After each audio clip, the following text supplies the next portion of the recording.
The subcommittee will come to order. Chair recognizes himself for 5 minutes for an opening statement. The topic of today's hearing is the purchase of health insurance across state lines. Cross-state line purchasing of health insurance allows health plans to be portable, to move with an individual from job to job and state to state, and gives Americans a wider range of plans from which to choose the one that suits them and their families best.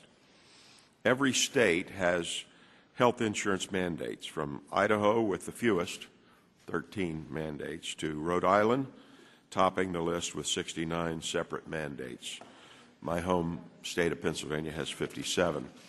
Altogether, the Council for Affordable Health Insurance has identified a total of 2,156 mandates across the 50 states and the District of Columbia in 2010. These range from benefit mandates to provider mandates to groups of people who must be covered. Each mandate makes the policy sold in that state more comprehensive. However, each mandate also increases the cost of those policies. Most mandates increase the cost of policies by less than 1%, which doesn't sound like much, but when a state has 30, 40, or 50 mandates, and some mandates can add 5% or even 10% more to a policy, you're quickly pricing many people out of the market completely. By some estimates, an average of 30 to 40 mandates can increase the total cost of a policy between 20 and 45%. States have begun to realize that while well-intentioned, mandating important health benefits and provider coverage for their citizens has backfired. At least 12 states now allow mandate-free or mandate-light policies so that people can buy a plan that is more suited to their needs with fewer costly mandates. Additionally, nearly 30 states now require a cost estimate of a potential mandate before it can be enacted. This should be about consumer choice, not a one-size-fits-all state mandate package that may or may not address a particular individual's needs. This is about empowering people to make decisions for themselves, not assuming they need the government to protect them for themselves. If a Pennsylvania policy contained mandated benefits that I determined I did not need or want, why shouldn't I be able to buy a policy from New Jersey or New Mexico? Why shouldn't I be able to shop among different states and buy the policy that is at the best price for me and is the best tailored to my health needs and my situation? Furthermore, why shouldn't I expect that when states and plans have to compete for my business and not take it for granted that costs will go down and quality will go up? So with those introductory remarks, I want to thank our witnesses, and I'd like to yield the remaining time to the gentlelady from Tennessee, Ms. Blackburn. Thank you, Mr. Chairman, and I thank you and Chairman Upton for holding the hearing today to discuss what I think is an innovative approach, and of course I believe this is important legislation for us to take up. Thank you to our witnesses for your preparation and your presence here today. You know, nearly 51 million Americans are lacking health insurance. 85% of the uninsured workers cite unaffordability is the top reason for why they are uninsured. And this is something there's something we can do about this. The Health Care Choice Act, which is only 31 pages long, will harness market forces to lower the cost of health insurance and reduce the number of uninsured Americans by 12 million without any cost at all to the federal government. It's the right type step. In 1965, there were only 7 state benefit mandates. Today, there are over 2,100 mandates on health insurance coverage. These mandates have increased health insurance premiums between 10 and 50% for American families. For example, in a high mandate state like New York and Massachusetts, the average family premium is just over $13,000. Right across the river, in a lower mandate state like Pennsylvania, the average is just about $6,000, which is about the same price as in my home state of Tennessee. This bill would give consumers the option of buying health insurance that meets their needs and is right for them and their family, even if that means buying a policy that is qualified in another state. And while I may prefer a plan that includes a chiropractor, that choice isn't going to be right for everyone. So let's give consumers the choice. As Speaker Hastert used to say, we shouldn't be forcing people to buy a Cadillac when all they need is a Chevy. This bill will lower health insurance costs across the country by cutting red tape. Insurance plans won't have to go through 50 different state certification process. The result will be significant savings in the cost. And it is important to note that this bill will not decrease consumer protection or act as a race to the bottom. As I told President Obama when we did the health care forum at the Blair House, this bill will let the people out of their states and allow them to choose a product that is good for them. Thank you, Mr. Chairman, and I yield the balance of my time. Chair, thanks, gentlelady, and now recognize the ranking member of the subcommittee, Mr. Pallone, for 5 minutes for opening statement. Thank you, Mr. Chairman. Allowing Americans to purchase insurance coverage across state lines is not a new idea. In fact, it's an idea that has been promoted by Republicans for many years and one that was extensively debated in this committee in 2005. And I think many who sit here today remember those proceedings, so you all know very well that I'm strongly opposed to such proposals. But what I'm even more opposed to is the way Republicans purport this idea as a proposal that would give consumers choices and access to more affordable health insurance. Because the truth is, it does nothing of the sort. The only choices offered by this proposal are for insurance companies. They're the only ones that gain. It gives the insurance industry the choice to do business in the states that have the most favorable business climate and the weakest consumer protections. The result is a complete circumvention and preemption of state laws, and it would end state regulation as we know it. Now, state regulation and patient protections are vital to protect those who reside in that state from unscrupulous actors. Regulation is needed to protect those who would otherwise have no protection. If H.R. 371, a bill introduced by Representative Blackburn entitled the Health Care Choice Act, or any other bill that attempts to allow an insurance company to license their product in one state and sell insurance in another state, if any of those bills were to become law, it would quickly result in a race to the bottom among health insurance plans, a race that would drag down patients in its wake. H.R. 371 allows insurance companies to choose to operate under the laws of states with weaker consumer protection and risk pooling standards. By doing so, plans will be allowed to cherry-pick the best risk, leaving older, sicker individuals isolated in pools without healthier individuals to offset their medical costs. And the result will be insurance markets in disarray, without any real pooling of risk. Furthermore, state regulators would be unable to provide assistance to individuals in their own states who opt to purchase coverage from a carrier selling under a second state's law. In my home state of New Jersey, we've enacted extensive reforms that go beyond what many other states offer. And thanks to these consumer protections, New Jersey is able to ensure that its residents have access to quality individual insurance products. But in order for New Jersey to guarantee access to this kind of insurance, it must be able to spread risks throughout the market. And that means pooling low and high risks together. If H.R. 371 were enacted, it would completely dismantle New Jersey's existing risk pool. Younger and healthier consumers would flee New Jersey's market in order to obtain cheaper policies that provide less coverage, leaving only high-risk consumers in the market. Now, I don't think we can move back to a system with zero patient protections, putting insurance companies back in charge. This is the very thing that Democrats were trying to reverse when we passed the Affordable Care Act.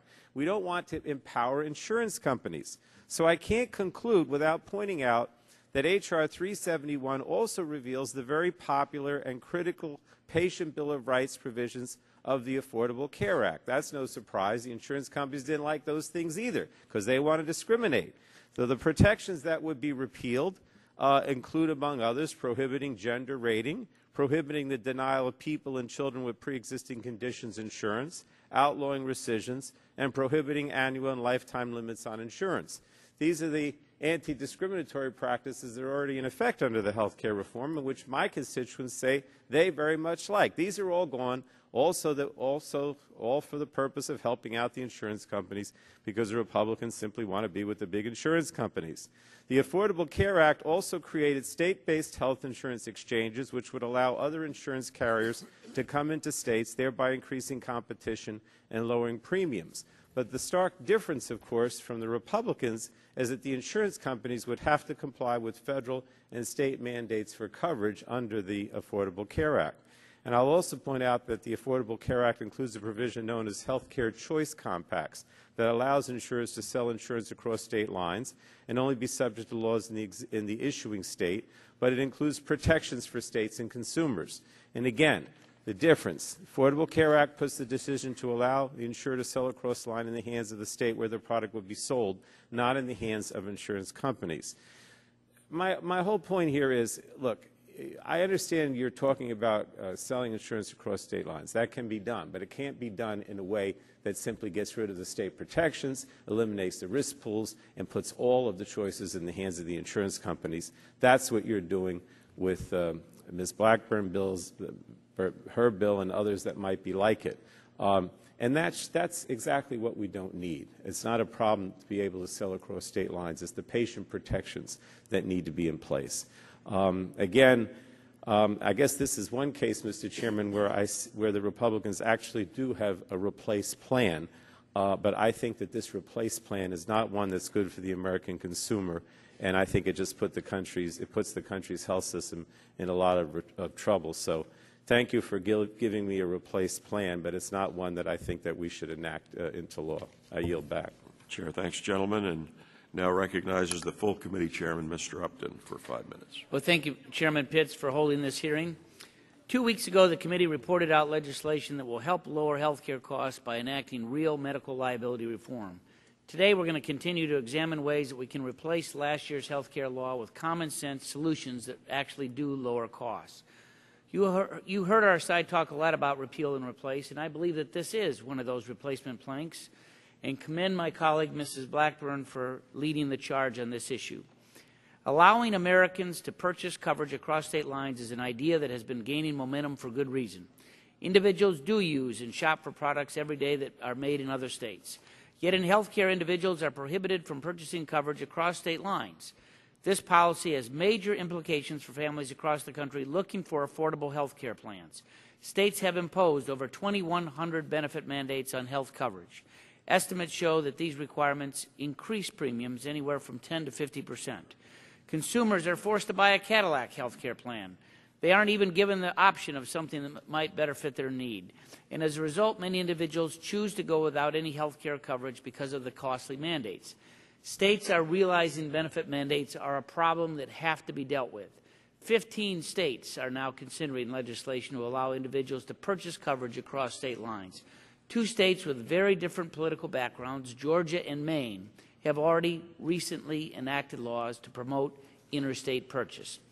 Even our Democratic colleagues demonstrated that they understood the problem at some level. Section 1311D3 of PPACA requires states to assume the cost of mandates and make payments to individuals or health care plans to defray the costs of added premiums. I may disagree that this is the best solution, but at least they admitted that we have a problem. This hearing is about promoting flexibility and reducing costs. It is a stark contrast with PPACA, which doubles down on Washington control of health care. HHS will design the health plan that every American must buy under the threat of a fine from the IRS. Empowering consumers is the key to controlling costs. American families know the value of their dollar.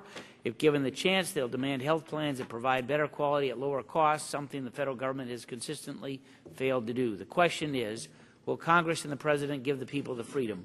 I look forward to hearing testimony from today's witness and would yield to my friend, the Chairman Emeritus of the full committee, Mr. Bart. Thank you, Mr. Chairman Upton, and I'll be very brief. In a prior Congress, we passed a bill very similar to this bill out of committee. It was a priority of then Speaker Denny Hastert and our former member John Shadegg. There are over 2,000 state mandates in various states, and the premiums vary from about $5,000 to about $13,000. So it's obvious if you allow plans that are covered in one state, that are approved in one state, to be offered across the state line, it's going to promote competition and it should lower cost. So I'm very happy that Chairman Upton and Subcommittee Chairman Pitts are holding this hearing, and I would yield the balance of Chairman Upton's time to Mr. Shimkus. Thank you, Mr. Chairman. I would just want to add that insurance products aren't bad. In the era of multiple natural disasters, we'll see that many people will get recovery because of an insurance product. They'll get recovery for their automobile. They'll get recovery of their home. And, you know, this attack on a sector that really helps people recover from disasters is always a little frustrating. And that all we're trying to say in this debate is those type of policies can be used in the healthcare industry. It's just some state mandates get in the way of really having a competitive product. I'll give you one example. State Senator in my state of Illinois said the largest increase in a health insurance policy was when the state mandated contraceptive coverage. Now, should you be forced to buy an individual package that has contraceptive coverage and raise your rates? Many of us would argue, no, you should not. Should there be minimum coverage for things that an insurance commissioner would want to get involved and engaged in and help resolve disputes? Yeah. So I think there's a middle ground here that we could reach, and I'll end on saying I do think this is one of many steps that we will have to address the replace aspects of Obamacare as we move forward. And I yield back my time. Chair, thanks, gentlemen. Recognizes the ranking member of the full committee, Mr. Waxman, for 5 minutes. Mr. Chairman, up until today, this committee only acted to repeal provisions of the Affordable Care Act. Today, for the first time, we see what the replacement is.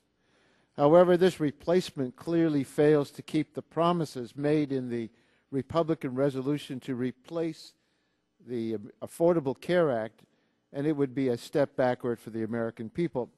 The Republicans promised to increase the number of insured Americans and to lower health care premiums. For people who are sick, where insurance is a lifeline, this proposal of allowing insurance companies to sell their product across state lines does just the opposite. The Congressional Budget Office analyzed the legislation introduced by Representative Blackburn in 2005 when it was supported by Mr. Shadegg. In its letter, CBO said there would be very little effect on the rate of uninsurance, that this proposal would cause families to lose employer-sponsored insurance and those needing health care to lose insurance in the individual market. That's a far cry from the Republican claims that this bill will cover millions of the uninsured.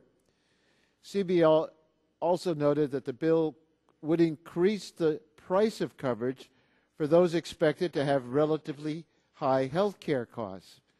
Now, how is increasing premiums for the sick, who already spend dollars on health care at the expense of rent and food, a step forward in providing quality health care? This bill basically asks someone with diabetes or breast cancer to pay more or go without health insurance so that someone else can pay less. In other words, they're supposed to buy a lower priced car. Well, I don't think they're going to be able to buy anything because they still can be excluded for pre-existing conditions.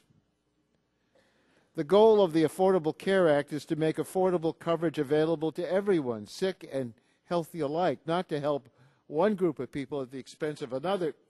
Let's be clear. States have long had the ability to allow sales of insurance across state lines, but they could control how it happens and when it happens, and the Affordable Care Act affirmed that policy. Today, Maine, Georgia, and Wyoming have passed laws to allow purchasing across state lines. Maine and Wyoming decided to allow this with a limited number of states, but the federal preemption of their laws by the Blackburn bill would require they open their borders up to every state in the country. Numerous other states are debating pending bills, and any legislation is merely preempting the state's prerogative to do it their way. That's an amazing thing from the Republicans, who say that states ought to be able to act on their own. All wisdom's not here in Washington. Instead, here in Washington, we would tell the states, you can't do it your way, you've got to do it our way. Well, Governor Jan Brewer of Arizona last month vetoed a bill that allows selling insurance across state lines, saying that this, quote, provision would change Arizona's benefit requirements based on legislative decisions in other states.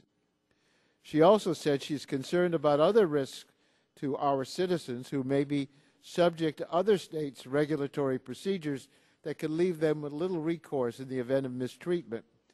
The proposal before us today would not allow states to permit the selling of insurance across state lines.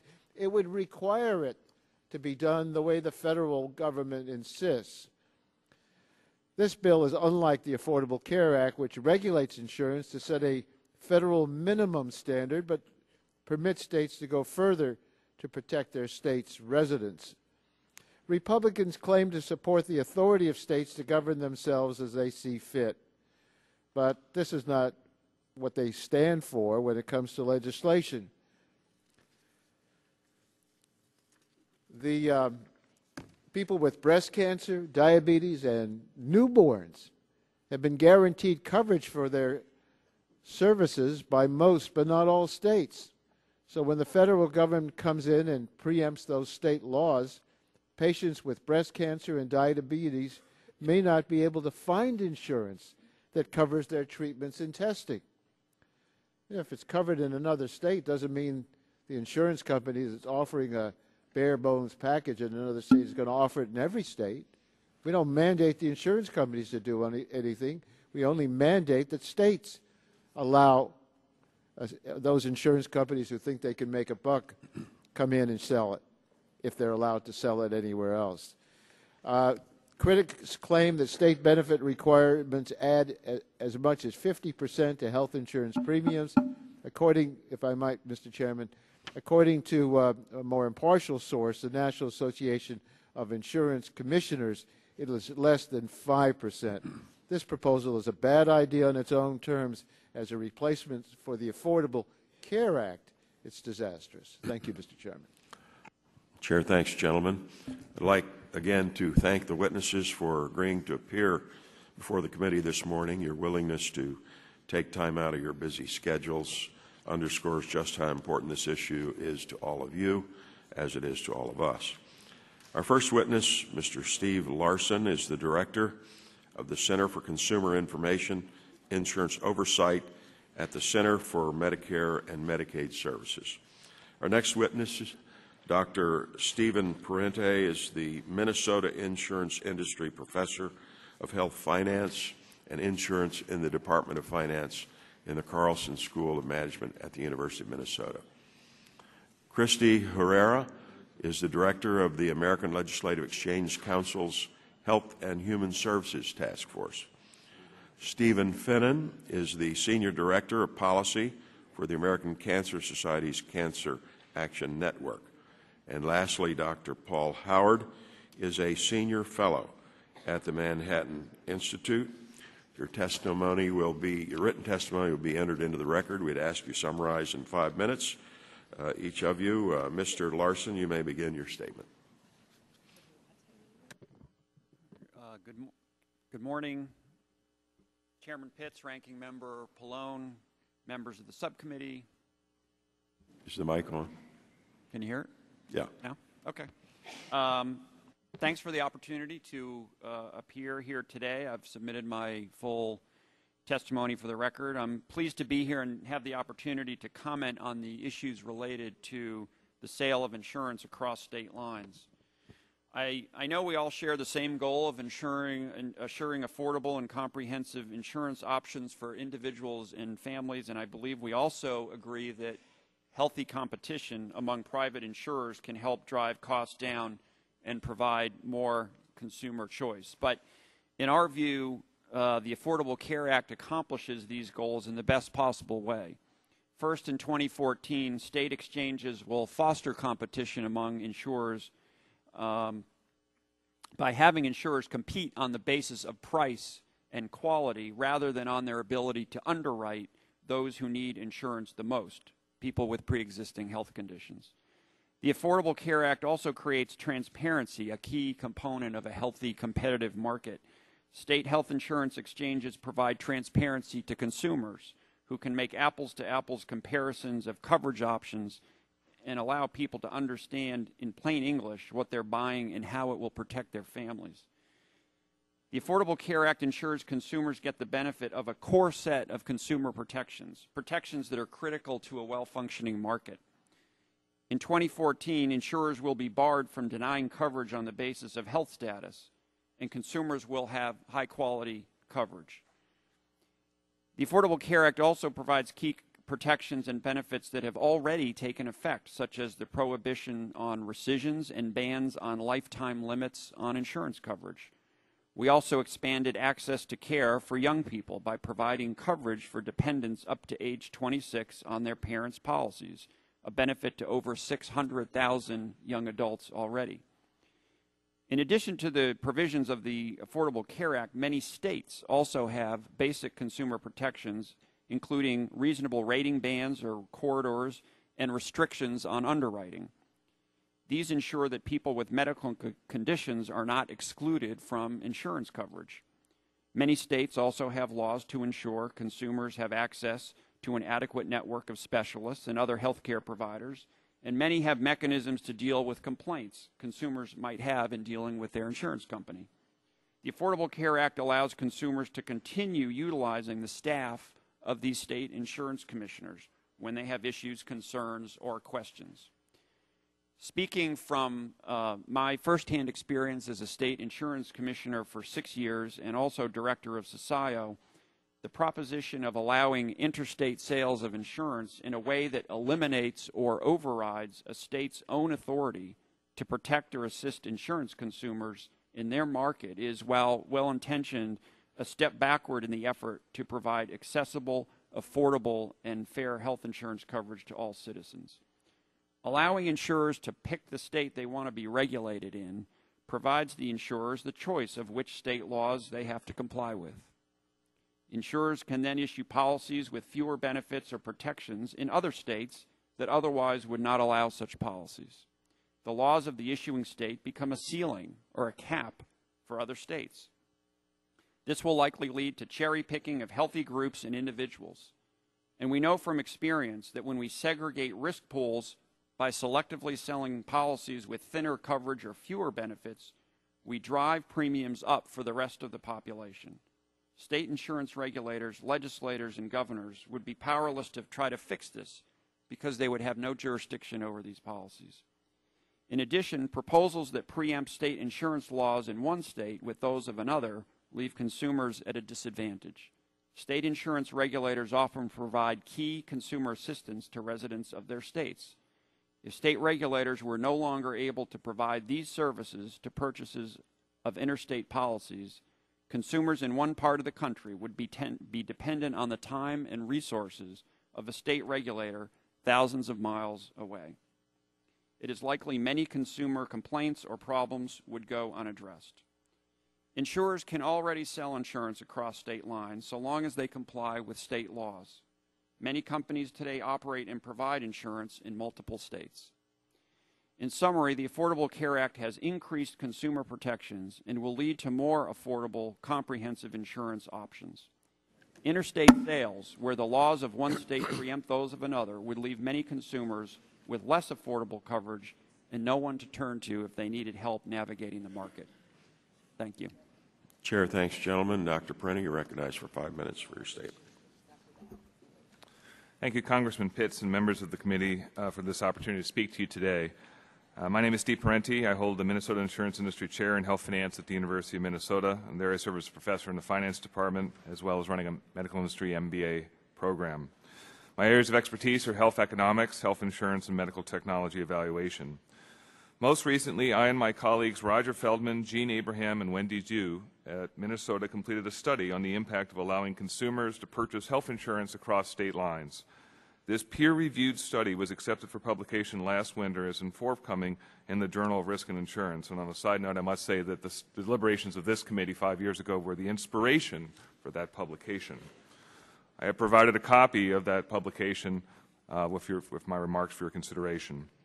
In this study, we find evidence of a significant opportunity to reduce the number of uninsured under a proposal to allow the purchase of individual health insurance across state lines using 3 different policy scenarios.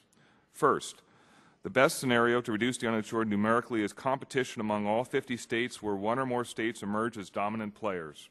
This scenario would yield a reduction in the uninsured by 8.1 million people. And with all due respect to Congressman Waxman, insurers don't like this because it puts them at civil war with each other. That's one reason why this hasn't moved forward. This idea is not without precedent outside healthcare delivery, where Delaware has become the most favored state for incorporating a firm. Second, the most pragmatic scenario with a good impact is 1 state dominating each regional market. In this case, the uninsured will be reduced by 7.4 million. This is a compromise since the U.S. health insurance industry is only halfway national through national employers contracting with insurers through ERISA. This could be provide a practical, more politically palatable approach to giving coverage. Third, the 5 largest state scenario is the least effective policy for increasing the number of insured people. This is likely due to the fact that only 1 state of the 5, Texas, has a combined regulatory burden that is less than the 50th percentile of all states. The estimated reduction from the 5 large state scenarios is 4.4 million individuals. It is important to note that these reductions in the uninsured could be achieved without the premium subsidies or Medicaid expansion policies prescribed in ACA. In the paper, we did model the impact of combining interstate purchase of insurance with subsidies for private insurance and found additional reductions in the uninsured were possible, in many cases doubling the reductions. Albeit, this could happen at considerable cost, though. The changes we found also took into consideration the different market prices between communities for medical care. For example, the costs of living for nurses in Manhattan are higher than those living in Missouri.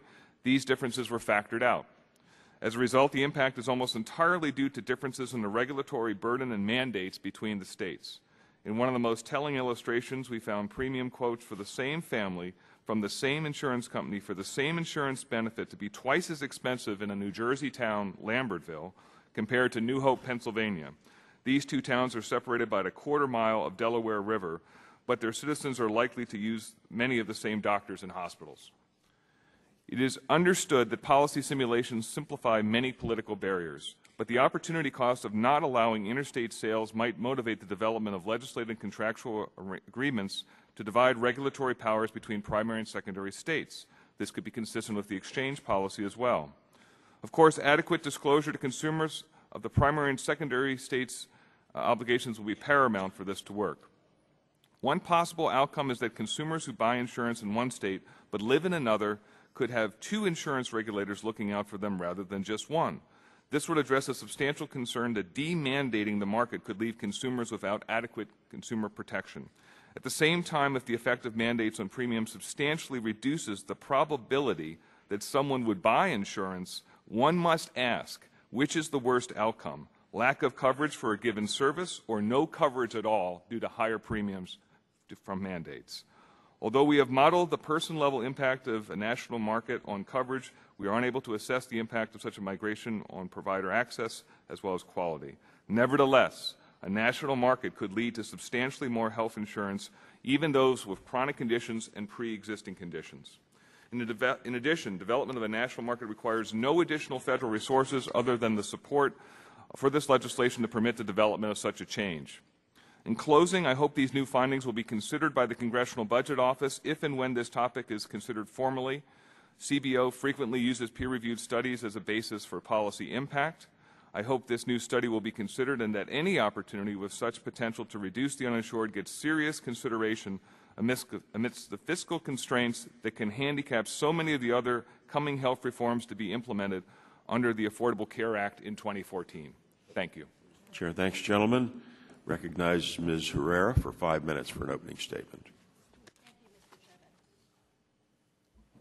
Mr. Chairman, Ranking Member Pallone, can you hear me? Can you hear me now? Perfect. It's a pleasure to be before the subcommittee today.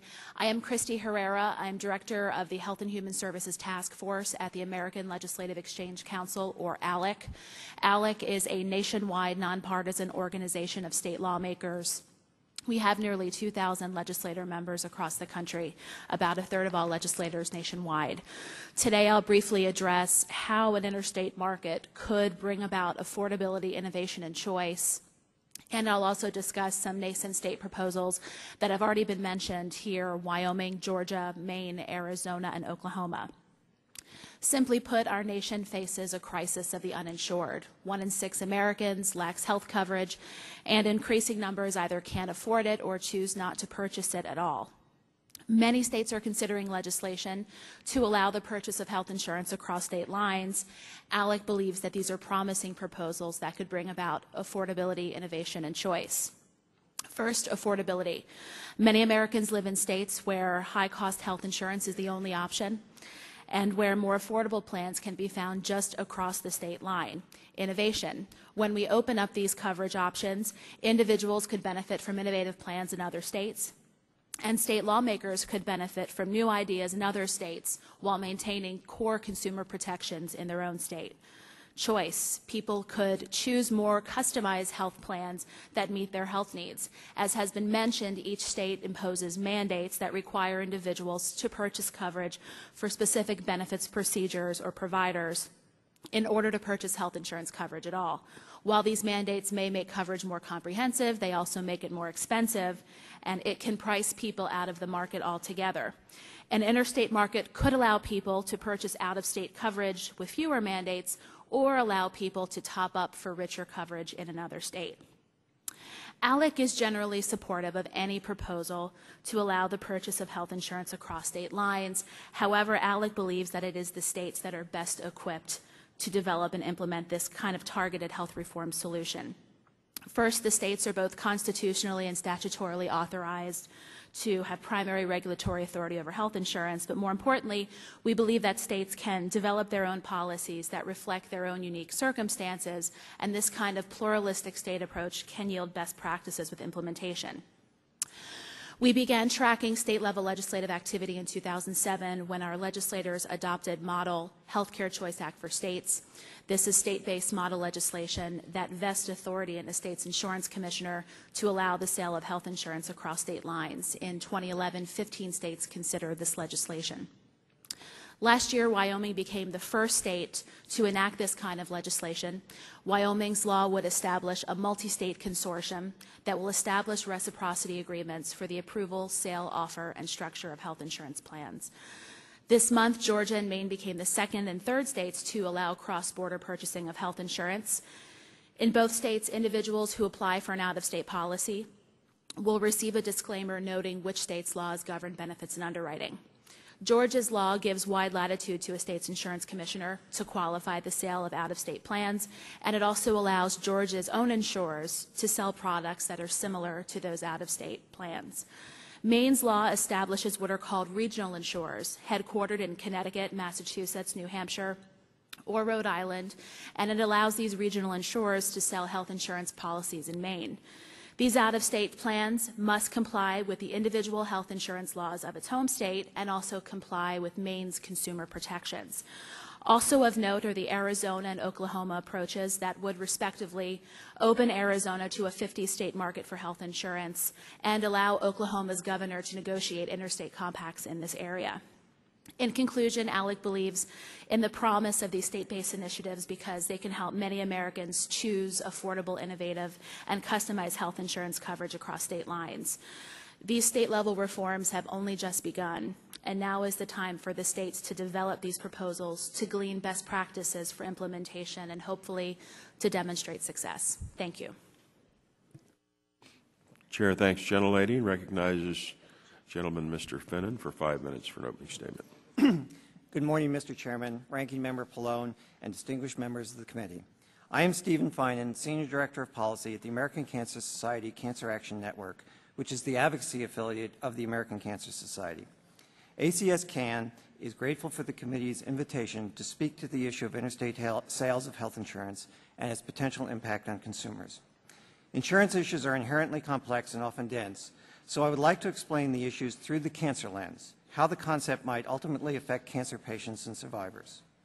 Cancer death rates have decreased by 21% among men and 12% among women since the early 1990s. Despite this significant progress, the American Cancer Society concluded that its long-term goals of significantly reducing the incidence and mortality of cancer cannot be achieved unless the significant coverage gaps that exist within the current healthcare system are addressed. Although major advances have been achieved through research in the fight against cancer, too many of the advances are not being realized by actual patients because of major shortcomings in our nation's health delivery system. For example, we know that the lack of insurance coverage means later diagnosis, worse outcomes, and thus often higher costs among cancer patients. Even among those with private insurance, many cancer patients are underinsured, meaning their coverage does not provide for all the necessary and appropriate medical treatment. Many underinsured are left with the extraordinary dilemma of either incurring serious and potentially ruinous out-of-pocket financial expenses to obtain necessary treatment, or curtailing essential treatment, thereby putting their health and possibly their lives in jeopardy. The problem of paying costly medical bills directly affects middle-class families, particularly with those with chronic diseases. The overriding purpose of any insurance reform must be to improve the nation's health for all its citizens. From a consumer perspective, interstate sales offer the theoretical potential of greater choice and lower prices. In fact, this potential will be real under the Affordable Care Act if states choose to participate in multi-state exchanges or interstate compacts. However, to work in practice, interstate sales must be built on a foundation that prevents predatory practices and unfair practices with strong consumer rights and enforcement protections firmly in place. The ACA fundamentally alters the rules of the health insurance market to work for consumers and, by extension, the nation's health and well-being. Moreover, the Affordable Care Act changes the insurance market rules in a manner that significantly enhances the competition by creating a level playing field. Among the most important changes, all insurers must provide access to coverage regardless of health status. All plans must include benefits to cover adequately a serious medical condition like cancer. Evidence-based prevention services must be included in all health plans. Financial assistance to purchase health insurance is essential for many Americans because without it, directly or indirectly, the taxpayer winds up paying the remaining costs. The administrative process of insurance needs to be simplified and standardized. To have a truly consumer-driven competitive market, people must have easy and essentially free access to comprehensible information so that they can make informed decisions. These conditions exist today for virtually every consumer product, but they don't exist for one of the most important products in our lives, health insurance. Risk adjustment must be an inherent part of any private health insurance.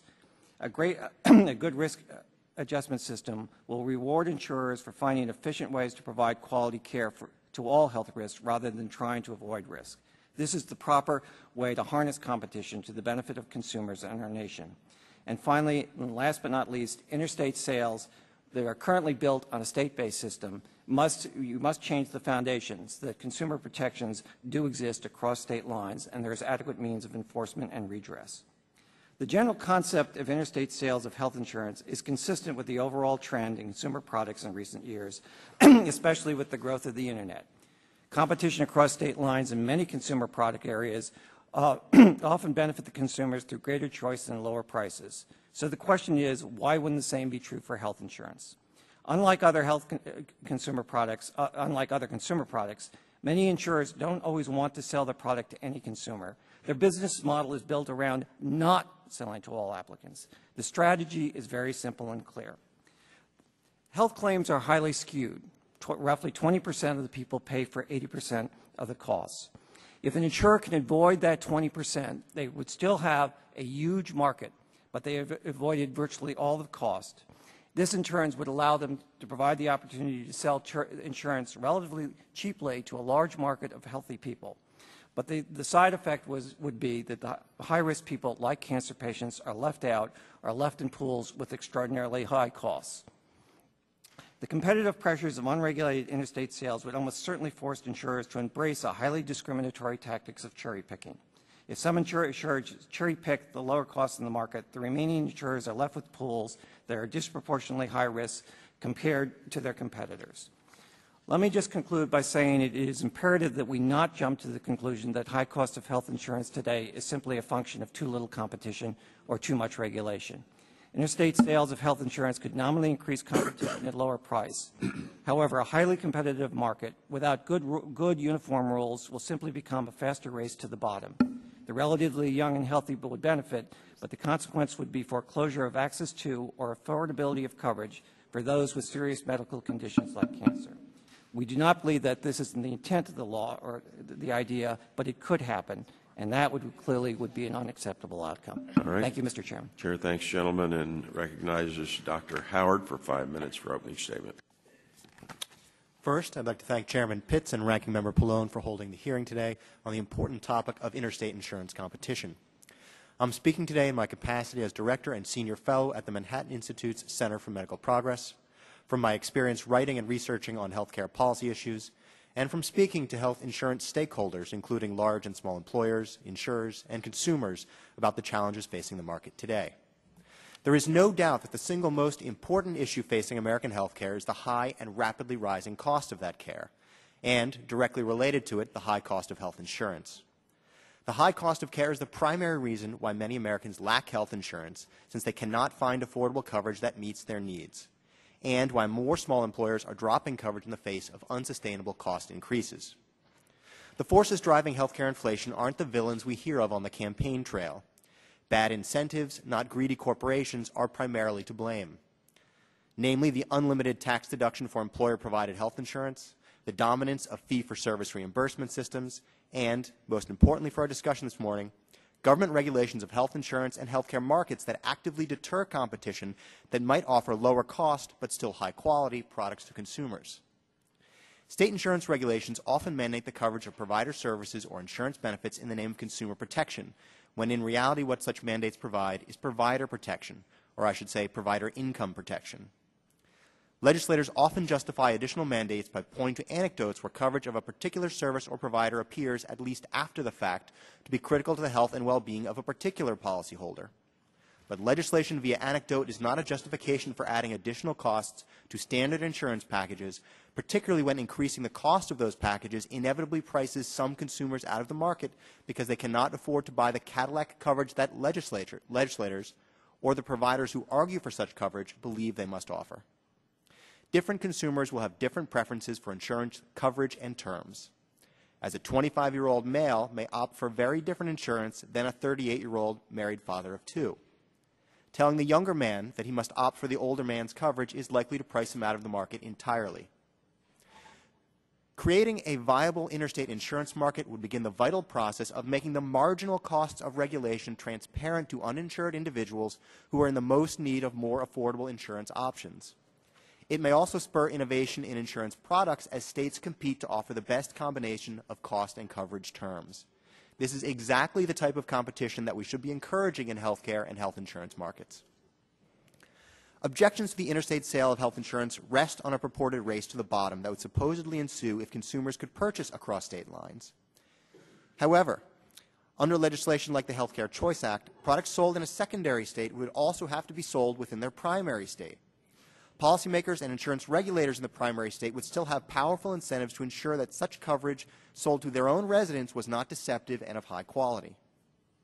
Also, insurance departments in the secondary state could still collect premium taxes and high-risk pool assessments from plans sold across state borders, ensuring the financing necessary to maintain important consumer protections and support state high-risk pools.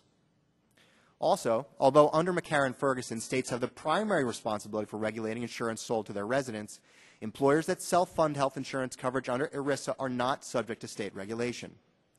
More Americans receive coverage that is exempt from state regulation, about 90 million lives, than receive regulation that is subject to both federal and state regulation, about 70 million. Insurance regulation under ERISA has been generally light. Indeed, employers have nearly complete freedom under ERISA to design their own insurance coverage, and employees are overwhelmingly happy with the quality of employer-provided coverage. Since there has been no race to the bottom in the ERISA-protected market, it is unlikely to occur in a national market for health insurance. Policymakers should also not forget that rising health care costs are the single greatest barrier to accessing health insurance for uninsured individuals regardless of health status, and that reducing unsustainable health care cost increases is the single most important thing that we can do to ensure that coverage remains affordable. Mandating Cadillac coverage as the only option for individuals locked into expensive state markets is the surest way to continue the vicious cycle of cost increases, dropped coverage, and large and expensive increases in public coverage programs like Medicaid. Thank you for the opportunity to comment on this important issue, and I look forward to your questions. Chair, thanks, the gentleman. Thanks the panel for your opening statements. I'll now begin the questioning. Recognize myself for 5 minutes. Dr. Howard, I'll start with you. Some of my colleagues on the other side of the aisle have argued that imposing an individual mandate will lower premiums everyone by promoting larger risk pools and discouraging emergency room utilization. Have we seen any evidence of lower premiums or decreased ER utilization in Massachusetts? No. What you've seen in Massachusetts is that ER use has actually gone up despite the expansion of coverage there to nearly the entire population. And costs have not gone down. Massachusetts insurance costs have continued to go up, and it continues to lead the nation in health insurance premiums. So it is both a highly regulated state and a high-cost state, and individuals have not been able to find more affordable coverage outside of Massachusetts' Commonwealth Care program, which is extraordinarily heavily subsidized insurance.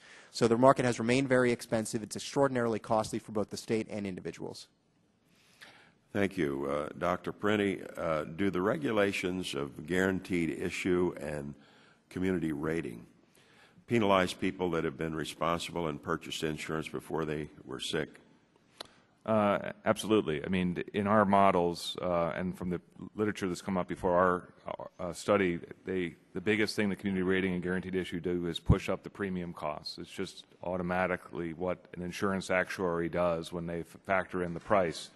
And if someone had been in the insurance policy and suddenly they had a mandate that comes on that says now they're a community rated state, they're likely to be seeing a premium increase by no fault of their own of 20 to 25%, sometimes as much as 30%, just to, in effect, spread that risk by the imposition of that policy component. If you want to see that in an illustration, go to New York, where the individual insurance market has been decimated by the combination of community rating and guaranteed issue over the last 10 years. If you would continue, Dr. Parenti, would the optimum policy goal be to have a system where consumers have more choice, are encouraged to buy insurance when they're healthy, and provide a safety net to those with pre-existing conditions to be able to purchase affordable coverage through functioning high-risk pools? Would that be a lot cheaper to accomplish than PIPACA?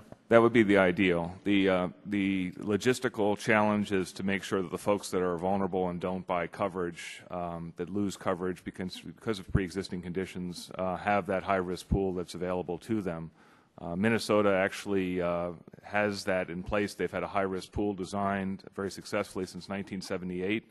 It's probably associated with about half of what would otherwise be folks that are uninsured because of that design. If that type of design was available more commonly across the U.S., it could actually be quite effective. What is nice about the interstate policy is what it does is it levels the playing field in terms of letting people shop freely across states, potentially electronically. eHealthInsurance.com has shown that that could be done quite easily.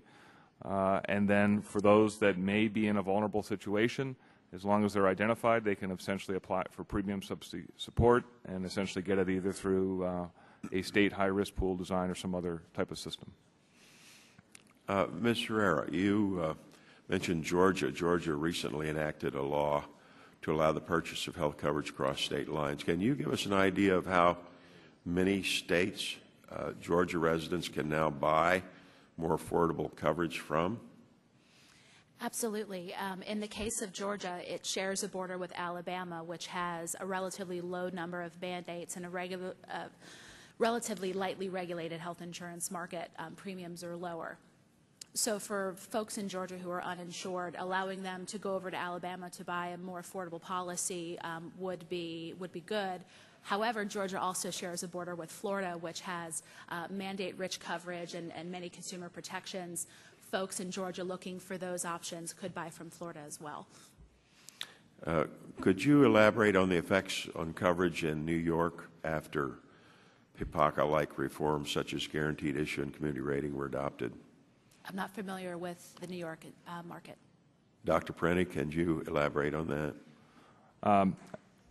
Actually, Dr. Howard and I did a study that came out last year that more or less showed that when those legislation was changed in the mid-1990s, it pretty much took a functioning individual insurance market with several 100,000 individuals and reduced it now to, I think, close to less than 100,000, 50,000 people in the private insurance market. There was additional state subsidy components that came in place, but the cost to New York to put that subsidy program in place ended up being net expensive and potentially putting many New Yorkers in a much more vulnerable position. When we've done simulation models using the same models in the study, showing what would happen if New Yorkers could buy from Pennsylvania and Connecticut, it potentially could reduce the uninsured for that population affected by half. Thank you. My time has expired. Chair recognizes the ranking member for 5 minutes for questions. Mr. Plone. Thank you, Mr. Chairman. I did ask unanimous consent to have Mr. Green participate in the questions and answers, Mr. Chairman. Without objection. Thank you. I wanted to start with Mr. Larson. Mr. Larson, I'd like to discuss with you some of the effects that H.R. 371 or similar proposal might have on state governance in the insurance market. You probably know that Arizona Governor Jan Brewer recently vetoed legislation that would allow out-of-state carriers to sell policies in Arizona. And Mr. Chairman, I'd ask unanimous consent to enter the veto message of Governor Brewer into the record. I don't know if you have it, but yeah, we have it without objection. So ordered. Is it your understanding that the proposal, like H.R. 371, would vacate the state of Arizona's decision and, in essence, overturn the governor's decision? That's my understanding. Yes. Okay. If you Governor Brewer, when she vetoed the bill last month, allowing selling insurance across state lines, she said in the message, and that was what I just entered to the record, she said she, quote, is concerned about risks to our citizens who may be subject to other states' regulatory procedures that could leave them with little recourse in the event of mistreatment. Recalling your days when you were the insurance commissioner for Maryland, did you, for example, have enough money in your budget to assist consumers in other states if a plan licensed in your state was causing problems for them elsewhere? It was, excuse me, always a challenge to get funding for our department, so it would have been difficult to handle the complaints from any number of other states. Well, wouldn't we end up with more sham plans on the marketplace and more consumers in trouble, essentially? I think it certainly creates that possibility. It's very likely, yes. Is there anything in your experience at HHS lead you to believe that it would be a good idea for the federal government to preempt all state insurance laws subject to the whims of insurance companies? For states or the federal government? For the federal government to preempt all the state insurance laws? No. Okay.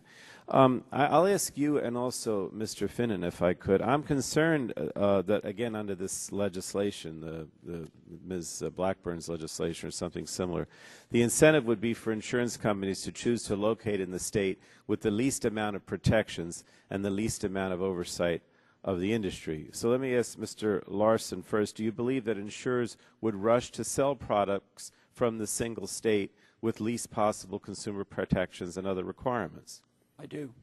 And then, Mr. Finnan, how would this affect the individual health insurance market in most states? As you know, a number of states require insurance companies to offer coverage to everyone in their state, the guaranteed issue, and some states require insurance companies to offer that coverage at one rate, community rating. What effect do you think that Ms. Blackburn's bill would have on those in most need of health care services in these states, for example, people with cancer? There is no question that without a level playing field, without standardized rules across the market, there will be a race to the bottom. States insurance companies will migrate to the least regulated states. And as I said in my testimony, if without a guaranteed issue, they will cherry pick. And therefore, they will be looking to pick off from other states the best risks. They will offer minimum benefit packages. The cost will be very low. We know today that the consumers, most consumers the consumer literacy about health insurance is extremely low. They buy in price, and so they see a product across state lines with a low price, and they say, yes, that's great. But the reality is, particularly for cancer patients, is they're not going to be able to buy across state lines. Insurers won't accept them. They don't have to. And they're going to be left behind in their states in smaller risk pools with much higher risks, and the cost will be extraordinarily high. Where you're going to wind up with a bifurcated system where the young and healthy can do very, very well, but those, once they become sick, wind up in high-risk pools where the access to insurance is either not available because it's denied or it's beyond their reach. But let me just end by saying the reality is that most of us sooner or later will get sick. 1 in 2 men and 1 in 3 women will ultimately have cancer. And that means that there's a good chance that, particularly for those in the individual market, someday, when they most need it, they're going to be without it. Well, let me just ask one more thing. I'm worried that the legislation, like Ms. Blackburn's, would have disproportionately negative impact on older Americans or near elderly. How would this bill affect the near elderly? What would you think it would mean? Again, it benefits the young and healthy. But as you get older, the costs do correlate with age. As we get older, the costs rise. And in the case of cancer, cancer is a disease of the aged. And so therefore, your chances of getting cancer increases as you get older. And for people in their 50s and early 60s, pre-Medicare, this becomes highly problematic because at that point they have no choice and they don't have the means or the access to find alternatives. And we see too often many people in their 50s and 60s struggling to get through until they can get Medicare coverage. Thank you. Thank you, Mr. Chair. Chair, thank you, gentlemen. Recognize the gentleman from Illinois, Mr. Shimkus, for 5 minutes for questions. Thank you, Mr. Chairman. Appreciate you all being here today, and it's really good to sit and listen because obviously there's differing views. I would just take issue, Mr. Finan, by saying that what's more critical to the individual who receives cancer, who has cancer, is when they have no insurance.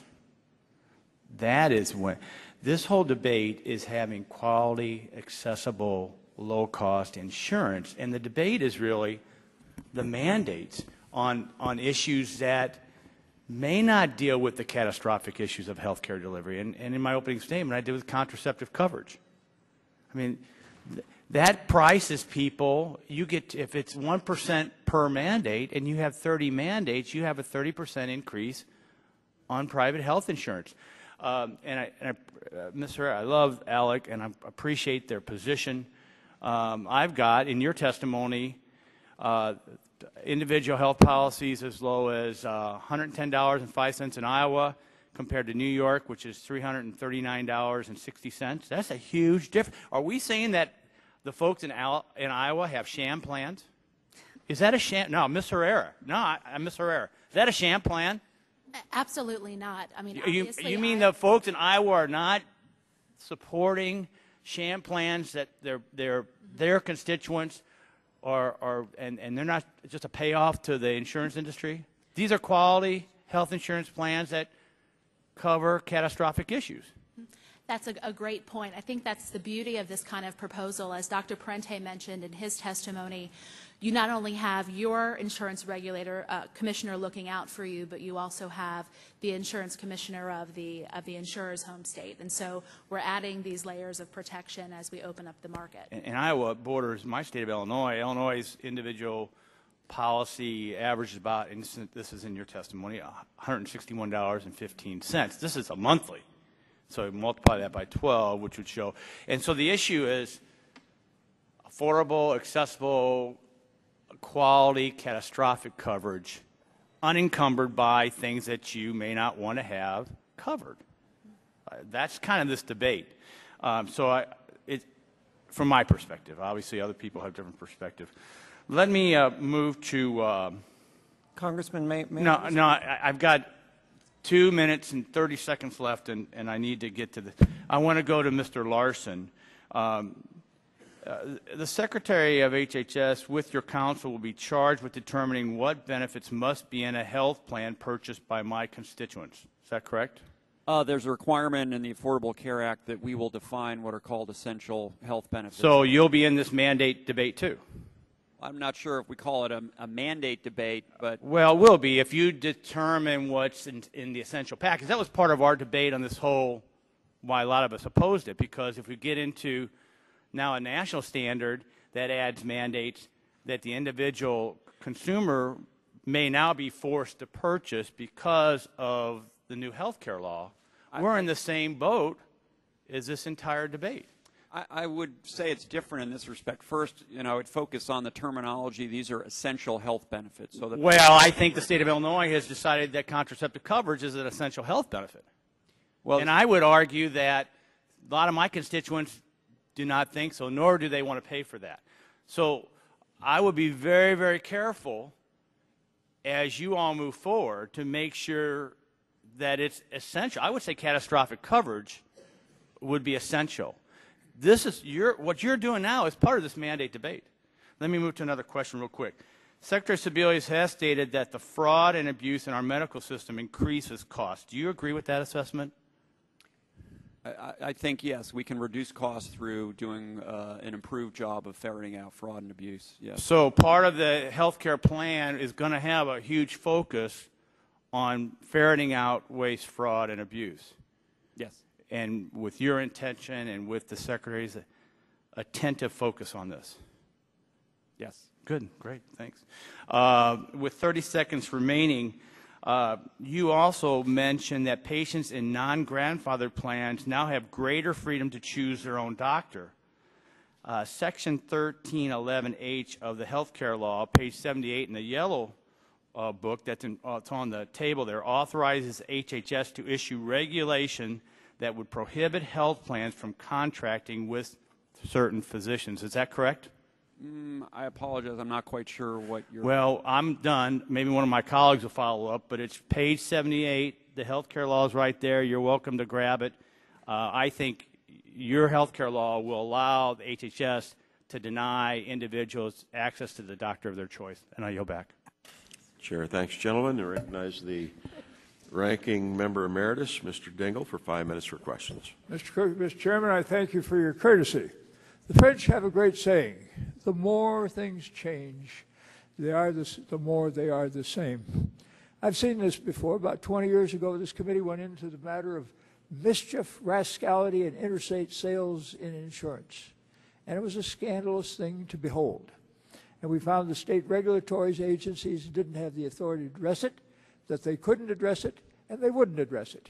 And beyond that, we found something else.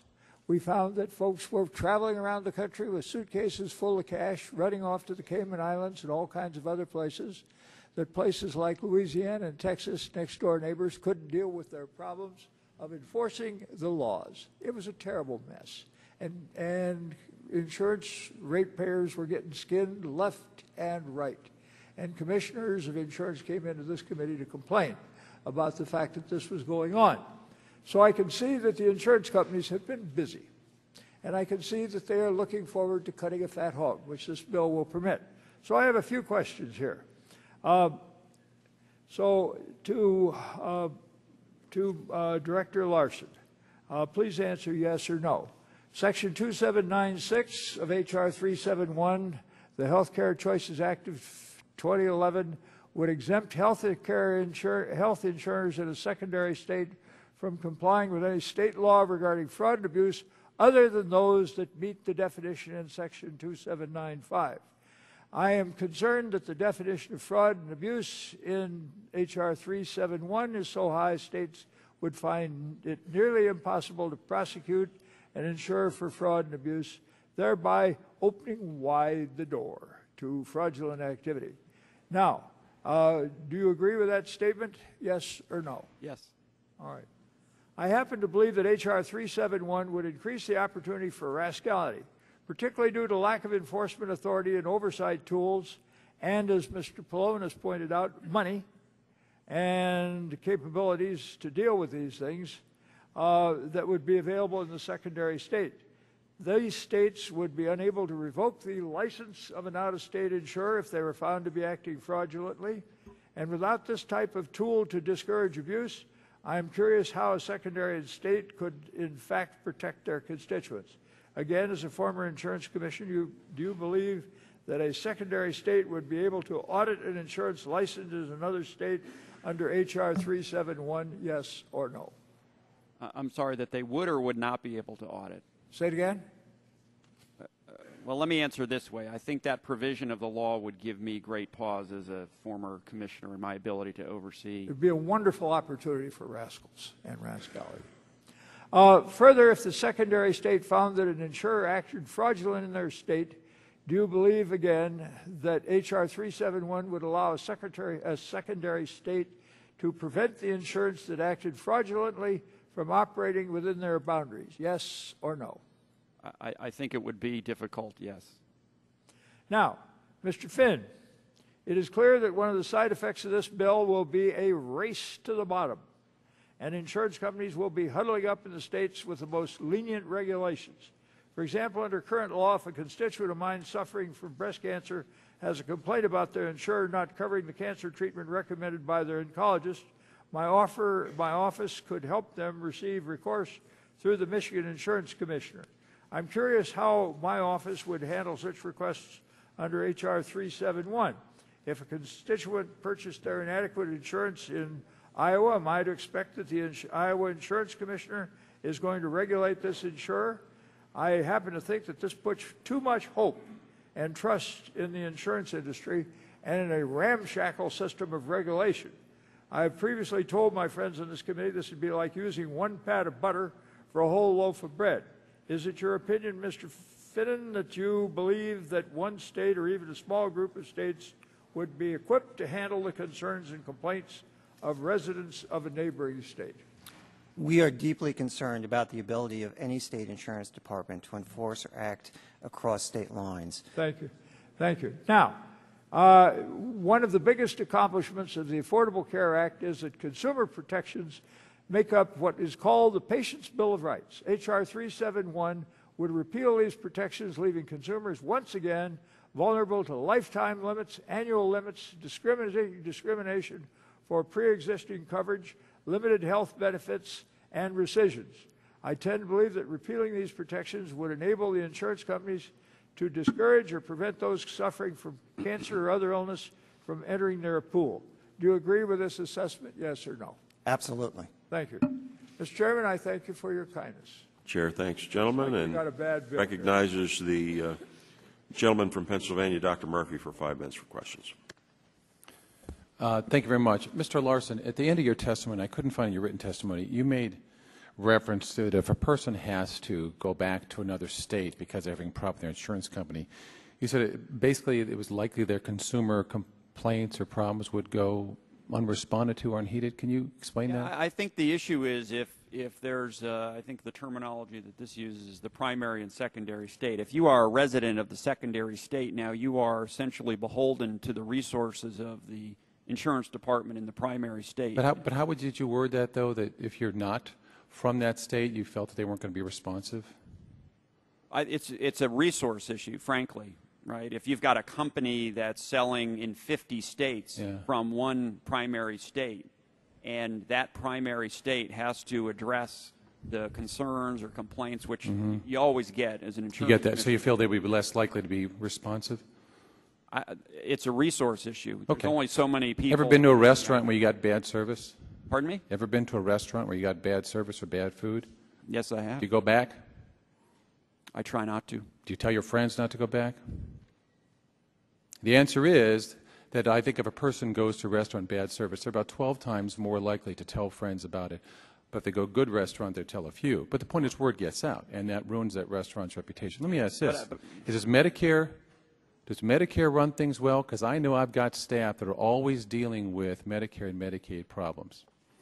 As a matter of fact, I've introduced a bill to deal with some of the things that CMS has problems with when plaintiff attorneys and trial attorneys are trying to seek information, just information from Medicare with regard to how much Medicare is paid on a bill.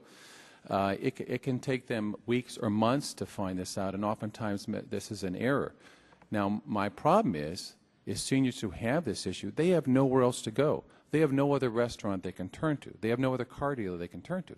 They're in a single market here where they have nowhere else to go. So along those lines, one of the things I hope you'll look into, that when an organization has a monopoly on something, there is no competition or anything else anybody can do. And that's part of what we're seeking here, is to find another way of that. So if a person doesn't like the service from one insurance company, they say, I'm not going to go back. And that information does get out. And so I would ask the other panelists along those lines, what mechanisms does someone see in this bill or something that should be added to it that if a person is shopping across state lines, that should be available for people to have information on whether or not an insurance company covers certain things or they are effective and efficient? Can someone answer that for me? Yes. I would like to address that. First of all, health insurance is not like a restaurant. I totally agree with you. You get lousy service, you don't go back. That's the end of that discussion. Sure. But what about the cancer patient who's in the middle of a treatment, is being denied coverage that they think they're entitled to under the contract? Mm-hmm. What's the recourse? They can't go to another health insurance plan at that point. That's impossible. Well, that's a good point, but that's a different. I understand the point. Look, I don't want anybody to be denied coverage. I don't want anybody to be cut from coverage. That's another issue. And I do want to ask you a question about cancer. But my point is, however, I know in the Pittsburgh market, we're basically locked into two companies who cover the dominant part of the market and a couple other ones. But people don't have any other choices. So even if they say, I didn't get good service from this insurance carrier and didn't get that one, they've got nowhere else to go. So, Ms. Herrera, can you answer that? Is there any mechanism you see the states can help demand or provide on all of these lines? Well, my expertise is in the area of state legislation, and in all of the states that have enacted this legislation, the primary state's insurance commissioner, the primary state's courts would adjudicate those disputes. Well, all right. Then let me go back to this cancer question, because, Ms. Fannin, this is very important for cancer, because I strongly support your concerns here. But do you see anything in this bill that prevents us from either, maybe it should be added to this bill, maybe another bill, that would deal with the issue of denial of coverage or denial of pre-existing conditions or cutting someone? Do you think that's something we still need to make sure that we address as Congress to make sure that you still can't deny coverage? Yes. The Affordable Care Act, I mean, one of the big advances from a cancer patient and survivor perspective is that there is establishment of clear consumer rights, including, for example, the right to appeals and the clarification. This bill, as I understand it, would repeal all of those provisions. And so therefore you go back to the old system where there are It would repeal the provisions, it would repeal every single provision. As I understand it, it would repeal Title I of the Affordable Care Act, which embeds all of those consumer rights. And so therefore you go back to a system where the consumer is totally confused. We see this, we have seen this all very often among cancer patients, that they're denied coverage, that they don't know how to appeal, the rules are convoluted. Well, there is something in here on page 22 about the right to an external appeal process, so maybe we should discuss that more and review that, because I'd like to find out. Thank you. I yield back. Chair, thanks, gentlemen. Recognize the gentlelady from California, Ms. Capps, for 5 minutes for questions. Thank you, and I appreciate the previous 5 minutes. I don't want to keep you on the hot seat, Mr. Finnan, but I'd like to continue this conversation about chronic diseases. When most people think about individuals who can't get health insurance coverage because they are sick, they do think about individuals with catastrophic illnesses like cancer or AIDS or multiple sclerosis or any number of debilitating progressive conditions. Mr. Finnan, I'll give you a little more time to amplify for us some of the difficulties you have documented in cancer patients getting insurance and accessing treatment once they have insurance, and the challenges that would be posed by this bill as you understand it. What I stated in my statement and are absolutely essential are the common rules. There needs to be guaranteed issues so that insurers are not discriminating. That helps level the risks and level the costs. Insurance is about cost sharing. It is about sharing risks. I mean, I've had homeowners insurance for 30 years that I've never collected, but I'm perfectly fine with that. But, you know, in health insurance, we know sooner or later that most of us will experience a serious claim. And so we have to set the rules so that that cost is spread. It is essential to have essential benefits because too often, and we see this increasingly often, where patients don't get in the middle of treatment and then they realize they've run out of benefits. Right. Let me just ask you, because we're faced with two choices. We have the law now that the approach that, as you understand it, under the Affordable Care Act, but now the Health Care Choice Act. How would you contrast the ramifications for people with cancer? Do you believe that the protections on access to coverage would be eroded under this bill that's before us? Oh, very quickly. There's no Just question highlight a about that. couple of the areas, if you would. Well, again, it's going to be it's a race to the bottom. And then the insurers are going to sell weak benefit plans at a relatively low cost to relatively healthy people. But it leaves behind. And if you become sick, because a healthy person can have a diagnosis with cancer, and then life changes in an instant before their eyes. And that's correct. And then all too often insurers engage in practices to force people out. There have been rescissions. This committee has done a lot of excellent work in that area. And where do they go? And then they wind up in pools that are extraordinarily expensive. I know of an example of a few years ago of a woman who moved from Alabama with insurance, wanted to move to Virginia, which is an insurer of last resort, which says that means the Blue Cross there does have to provide insurance, but they can rate based on the risk. And a woman with breast cancer had completed her treatment, was given a premium of over $60,000 a year. And if you inflated that to current costs, it's probably more like $75,000 to $80,000 a year. That's what will happen to cancer patients under this kind of system where you bifurcate the risk pools. And cherry pick the... Yeah, the cherry picks will be, they'll get great prices. But people with chronic conditions like cancer are going to wind up with extraordinarily expensive insurance. And like you say, the reason we have health insurance is to protect us if something catastrophic happens. Yes. Mr. Larson, I want to use the rest of the time to talk about the difference between, talk about what states' rights involve. You highlight in your testimony that this bill would create an unlevel playing field where some of your constituents are protected by the laws in their states and some are not. In addition, you note that this bill would undercut the authorities of state governors, state legislators, and insurance regulators. So states' rights are out the window, something that most of our colleagues on the other side of the aisle often point to as a reason to block grant Medicaid or repeal the Affordable Care Act. What would this do to consumers? How would it ultimately hurt them, or if it would? Well, I think it would, and it's a huge change. I mean, compare the resources that different insurance departments have. I think the state of Texas has 20 times the staff as a state like Idaho. So if, for example, an insurer decided to use as its primary state a lightly regulated state with very little staff, it's hard to imagine how that staff could handle essentially regulating products that might be sold in 50 states. How would you imagine a state insurance commissioner, that's something you know about, how would that state insurance commissioner punish abusive insurance companies that may be located in another state? Well, again, if you don't have the authority over the company that is selling to your residents, you have no control. Certainly you can, talk to the other insurance commissioner, but at the end of the day, if they're selling products legally under a proposal like this in your state, and they only have so many resources and so many laws, because it's not just the resources, it's the consumer protection provisions. And wouldn't most of the insurance companies want to locate in a state that had very few regulations? Well, I mean, I think that's the purpose, to sell your policies out of a lightly regulated state, both from a resource standpoint and certainly from a benefit requirement. You're going to be selling thin, light policies in my state. My healthy young people will gravitate to these policies, and it will essentially destroy the risk pool in my state, and I can't do anything about it. Thank you, Mr. Chair, thanks, gentlelady. Recognize the gentlelady from Tennessee, Ms. Blackburn, for 5 minutes for questions. Thank you, Mr. Chairman. I appreciate so much that you all are here to talk about this issue. This is one we have talked about for a good period of time. And at the core of it is, how do you increase access to affordable health care insurance and affordable health care delivery for all of our citizens? Now, there are a couple of ways that we can go about this, but I find it very interesting that there are some in this room who seem to believe that individuals can't make their own decisions about health insurance, that it is going to take the federal government. And I find that very sad. I think that most people find a product that works for them, and they're knowledgeable consumers, and they want to go out and buy the best that they can afford.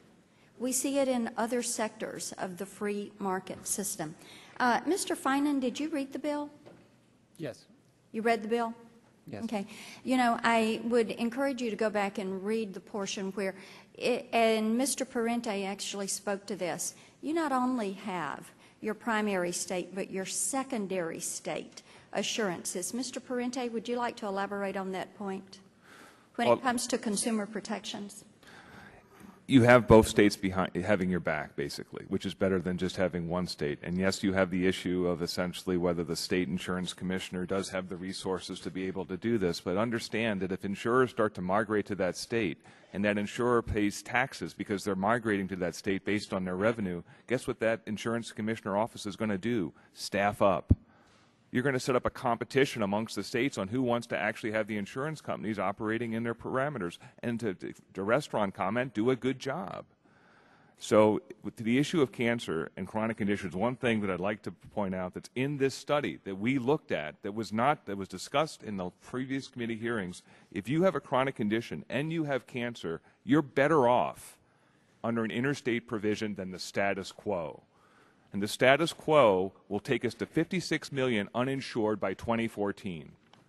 This law that's being discussed, or things like that, addresses those people with cancer and chronic conditions today, not in 2014. How can you say to somebody from 3 years from now, it's okay for you to die because you can't have insurance coverage because we have to wait for the law to come into power? Okay, Ms. Herrera, let's talk about state insurance commissioners and legislatures. Do you find that they evaluate the cost of the mandates before they implement them, or do they put them in place and then to do a review? In about 28 states, they have what's called a Mandated Benefits Review Act, which requires a cost-benefit analysis for proposed state mandates before they take effect. Okay. As a practical matter, and Mr. Howard, let me come to you on this, because I think that some of the research work you all at Manhattan Institute have done. As a practical matter, insurers have to offer policies that consumers are willing to purchase. We know that, and I believe consumers are pretty savvy. Shouldn't they be able to determine which type benefits that they want, that insurers are willing to buy, that they can go to one of the states which has offered a certain set of mandates, a certain set of benefits, and then make those choices knowing that they're going to have that benefit review in that state, find a product that fits them, and then be able to move that into the marketplace? So shouldn't they have the ability to make that decision? Absolutely, and I think that what we need to think of this is as a dynamic system. So no state is going to want to have the reputation of being a fly-by-night state where they were allowing terrible or abusive insurance practices. They'd in effect want to become the Delaware of insurance, where they'd want to have the reputation for the best solvency requirements, the best consumer protections, and the most affordable policies. So states would have powerful incentives to attract consumers, as Dr. Parente just pointed out, for reasons of accruing premium taxes, to have the right mix of coverage that was both affordable and Thank you chronic for that. questions. I've got another question. Mr. Larson, your testimony praises PPACA for supposedly aiding children with pre-existing conditions. Yet what we have seen in some surveys since PPACA was signed into law is that the carriers are no longer offering child-only health policies in 20 states. The so-called protection for children with pre-existing conditions has turned into a nightmare, an absolute nightmare, where many parents cannot find coverage for their children at all. Do you believe that that is an acceptable outcome? Here's what I would say. We have Yes or no? We have stopped the process. We tried to stop the process of insurance companies not providing coverage to sick kids, which they actually agreed to do and then decided that they didn't want to do. And we have given them every tool possible in terms of open enrollment, rating options, everything. And I think do you find it acceptable that that premiums have increased on young adults 17%? AP reported that young adult health premiums have increased 17% because of the new law. Do you find that acceptable? Those certainly aren't the numbers that we have seen, and I'm not familiar with that. I'll be happy to supply you with the article and a yell back. Thank you. Chair, thanks to the gentlelady. Recognize the ranking member of the full committee, Mr. Waxman, for 5 minutes for questions. Thank you, Mr. Chairman. I find this bill like a bad penny. It keeps on coming back, and it doesn't make sense now, particularly since we have the Affordable Care Act.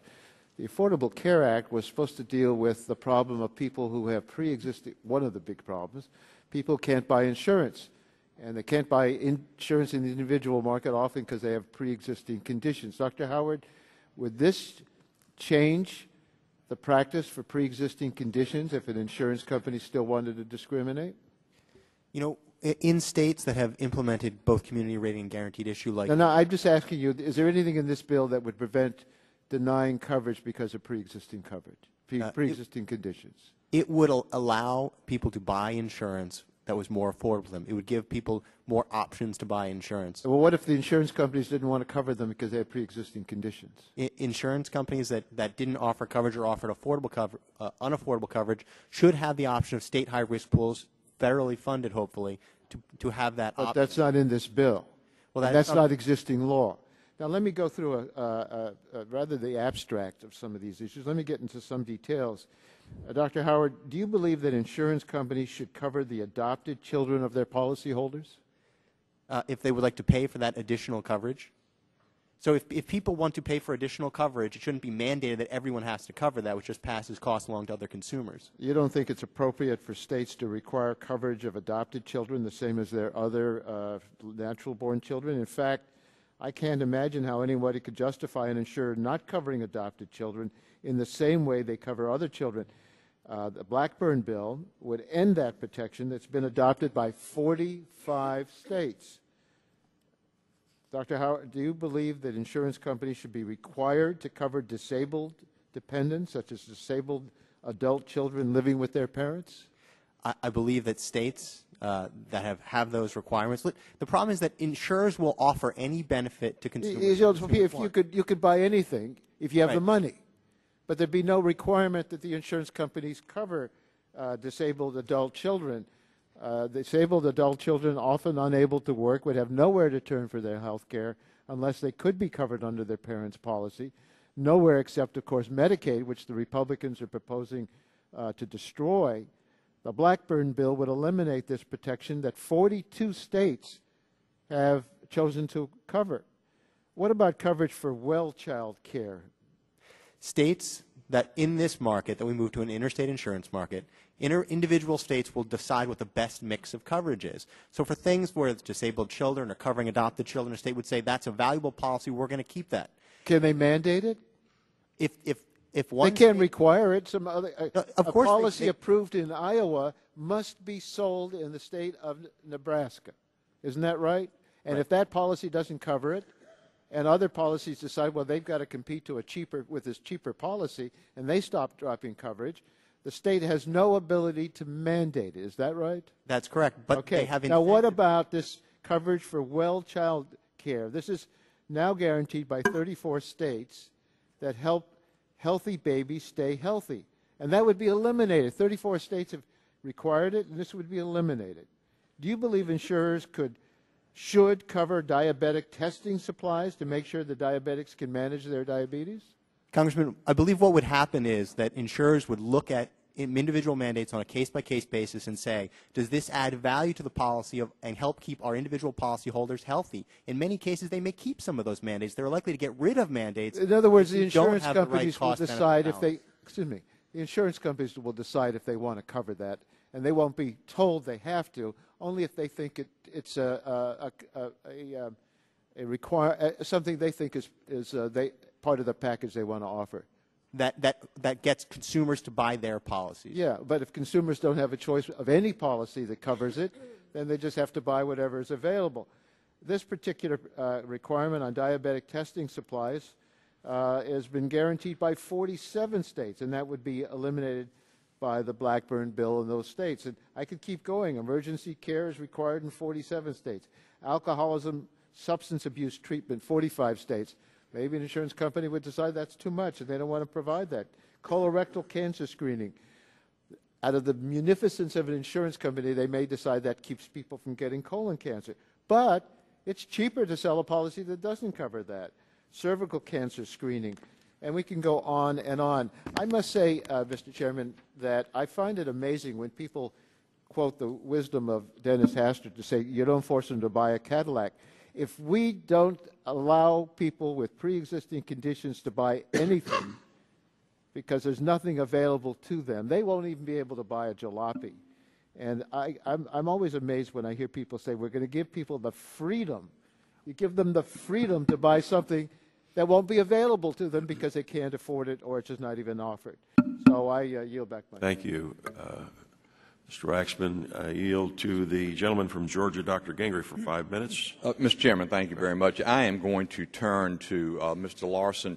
Mr. Larson, would you explain to us again what your position is within the Center for Medicare and Medicaid Services, what your title and responsibilities are?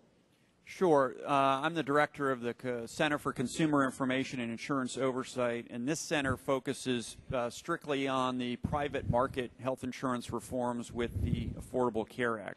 So exchanges, implementation of the MLR provisions, rate review. We do not handle. A different center handles Medicaid, and a different center within CMS handles Medicare. Right. So we're strictly the private market. Thank you for clarifying that. Well, in your testimony, you state that because of the Affordable Care Act, sometimes referred to as Obamacare, that most insurance companies cannot discriminate against someone because of pre-existing condition. And you go on to state that, and I quote, "We have also prohibited insurance company rescissions, so most insurers can no longer cancel coverage when individuals get sick just because they may have made a mistake in filling out the application, doing the paperwork." In all, you use the phrase most, the word most, 8 times in your testimony when referring to insurance plans or companies. I'm curious, Mr. Larson, which insurance plans do not fall under the protections you praise for the Affordable Care Act? You say most, not all, but yeah, I mean, I'll go back and look. I mean, the nutshell version is that, for example, rescissions, which is one of the provisions that takes effect now, that's in effect today, that applies to all insurers. And then when we get to the exchanges in 2014, the prohibition on pre-existing conditions, exclusions, and exclusions, you know, based on health status will disappear. Let me interrupt you just for a second. Would you say then that maybe one particular plan that's not covered is the Medigap plan, the Medigap plan that's offered by AARP, which controls over 30% of that market? My reading of the bill suggests that they're not really covered. You don't have jurisdiction over the Medigap plans that are offered by AARP. Is that correct? Not in my shop, no. There's a different set of rules that apply to the Medigap plans and the conditions under which they have to be issued. So we don't deal with the Medigap in the exchanges. Well, are the Medigap plans, for which we all know in previous testimony that AARP reaps a pretty significant profit, royalties they call it, are they subject to these same consumer protections that you talked about in regard to? There's a whole different set of protections and provisions that deal with the Medigap policies. And so, for example, the Medigap isn't part of the private market reforms that we're talking about. Well, the fact is, of course, that AARP, the American Association of Retired Persons, who promotes and markets this Medigap policy for a particular insurance company from whom they receive a lot of royalties, since it's 30% of the market, that they were granted an exemption from a lot of this oversight and regulation. Who knows, I mean, whether that's a political support sort of thing, a reward for endorsing Obamacare. But help me understand something else. You're here today testifying on behalf of the administration that without Obamacare's consumer protection, cross-state purchasing is a bad idea, and yet seniors under Medigap plans are not afforded those same protections. Yes or no? Well, I can't really speak to kind of the details of the Medigap. Well, I can speak yes or no, and the answer is no. Do you believe that seniors under Medigap plans should enjoy the same consumer protection as younger Americans? As which Americans? Younger. I think anybody in a Medigap plan should have the right to consumer protections, and what those are compared to what other policies are, I can't get into. Can you explain to me why seniors were not given the same consumer protection under the Affordable Care Act as young Americans? Yeah, again, it's a different regime. The Medigap are supplemental policies to Medicare as opposed to policies, you know, issued in the commercial market. But wouldn't you agree that they deserve the same consumer protections as any other Americans? They may, and they may get them. I don't. Mr. Larson, the Obama administration and the congressional Democrats cut over $500 billion out of Medicare to help finance Obamacare.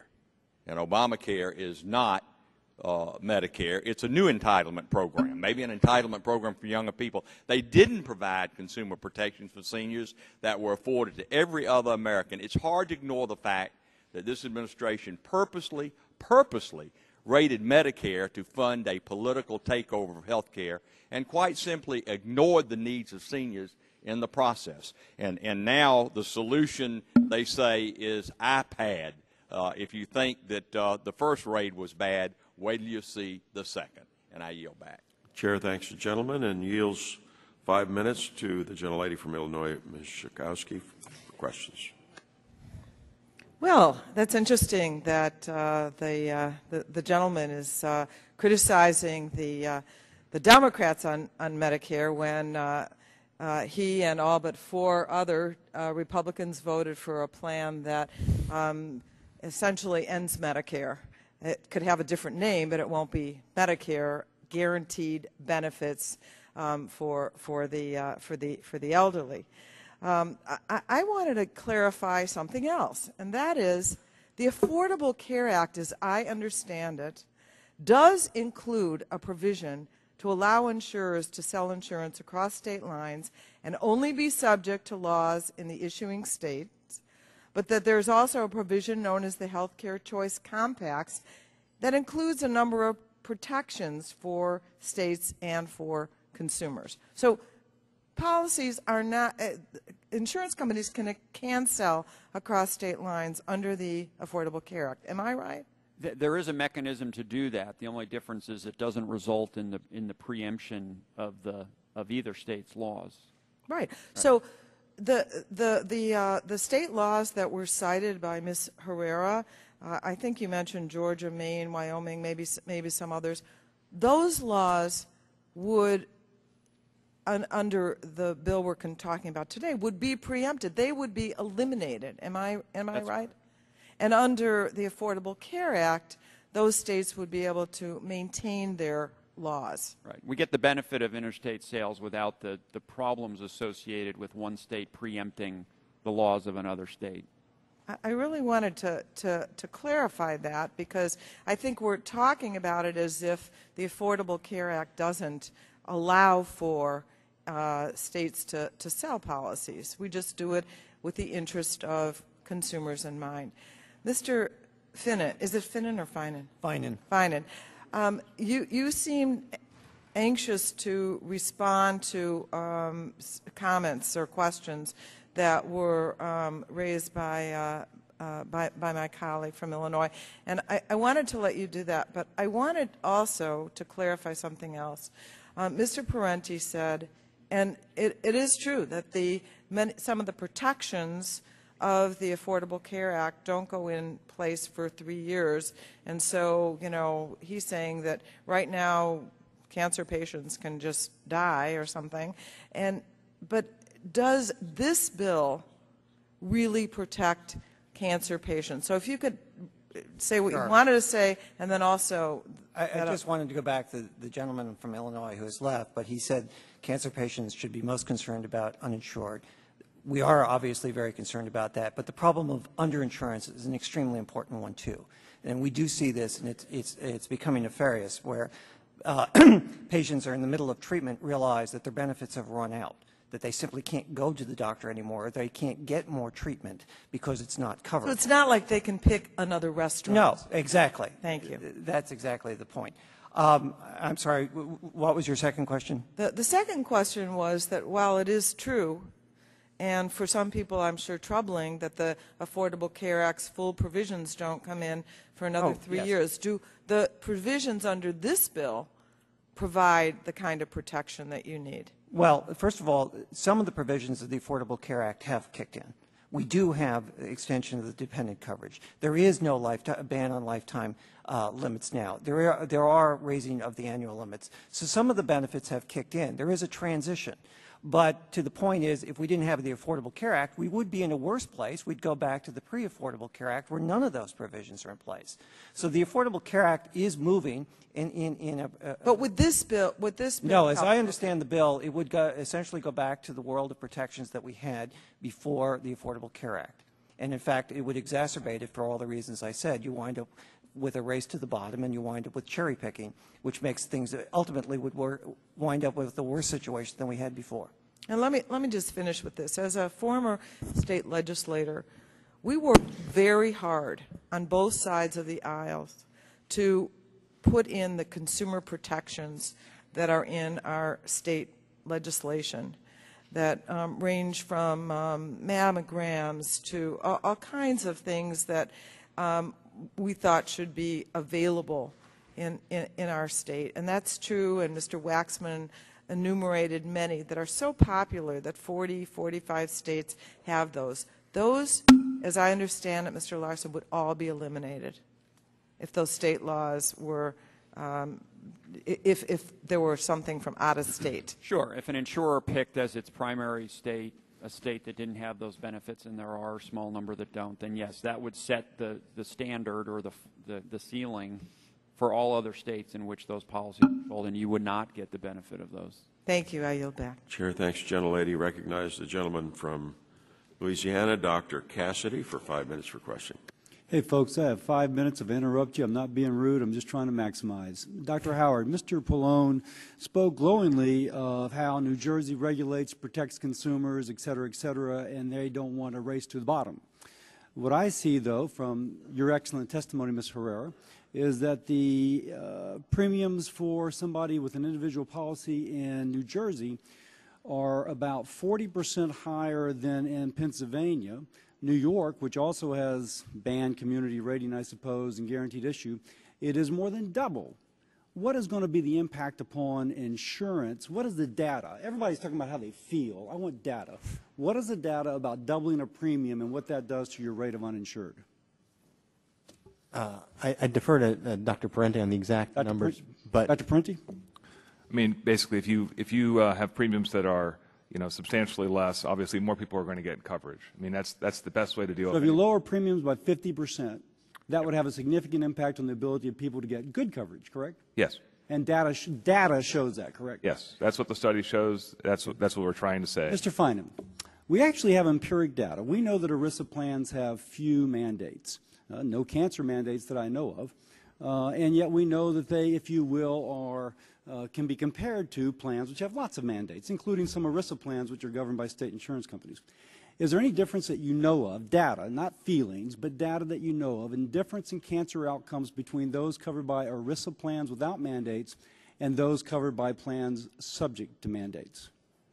I do not know of any specific data, no. I didn't think so. So in fact, much of what you're saying is kind of an existential anxiety. I'm not sure you actually have data to show that the mandates improve.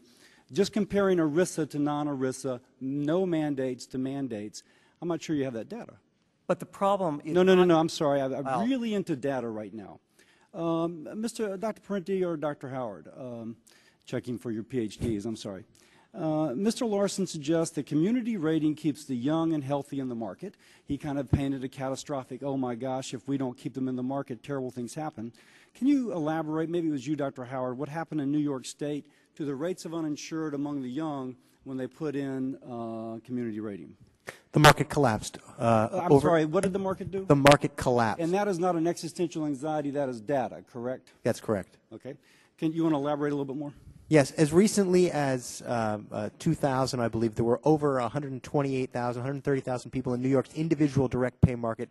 Today, there are fewer than 30,000 in that market, and people recognize because costs have skyrocketed and young and healthy people have had to drop out of the market. So we went to this highly regulated market that theoretically is going to provide protections for people. You say the market collapsed. Theoretically, it's supposed to get people to stay in the market, but since young people are very cost sensitive, they drop out. Okay, gotcha. And obviously, one thing that was a problem that PPACA had to address was the problem of the disproportionate rate of the lack of insurance among the young. If you will, we created the problem that we then had to cure. Dr. Parenti. Yes. In your data, in your paper, you suggest that Alabama would be really at a competitive advantage because they have few mandates. That's correct. I was thinking, Mr. Finan is discussing the woman that moved from Alabama to Virginia, had to drop her policy apparently because she was no longer allowed to purchase that from Alabama, and so was faced with a large increase. But in your paper, you would suppose that Alabama would begin to sell. If you will, she would have been able to keep her policy. The more robust we have interstate commerce, the more likely someone could continue to keep their policy upon which they were, correct? That is correct. Oh, okay. That's pretty interesting. Now, Mr. Finan, I just see you biting your lip. I mean, I know you want to respond to me. What would you say, man? And I only got 59 seconds, so I may cut you off to respond to you. Going back to your ERISA issue, Got to these talk are apples fast. and oranges. I mean, the problems, the most severe, for the most part, large employers, whether they be self-insured or have commercial insurance, do a very good job or a relatively good job of covering serious conditions because they can spread the risk. They have a large number. But yet, if we have somebody who is interstate, we actually have the ability to share risks. And some of the concerns you and Mr. Larson had actually don't pertain to this bill. We could easily have an anti-rescission bill in here. We could easily have other things that you're postulating would be a problem. But the fundamental difference is in the individual market, you're selling to individuals. You're not selling to large groups. When you sell a plan to a large group of 5,000 or 10,000. We could have a guaranteed renewability. Pardon me?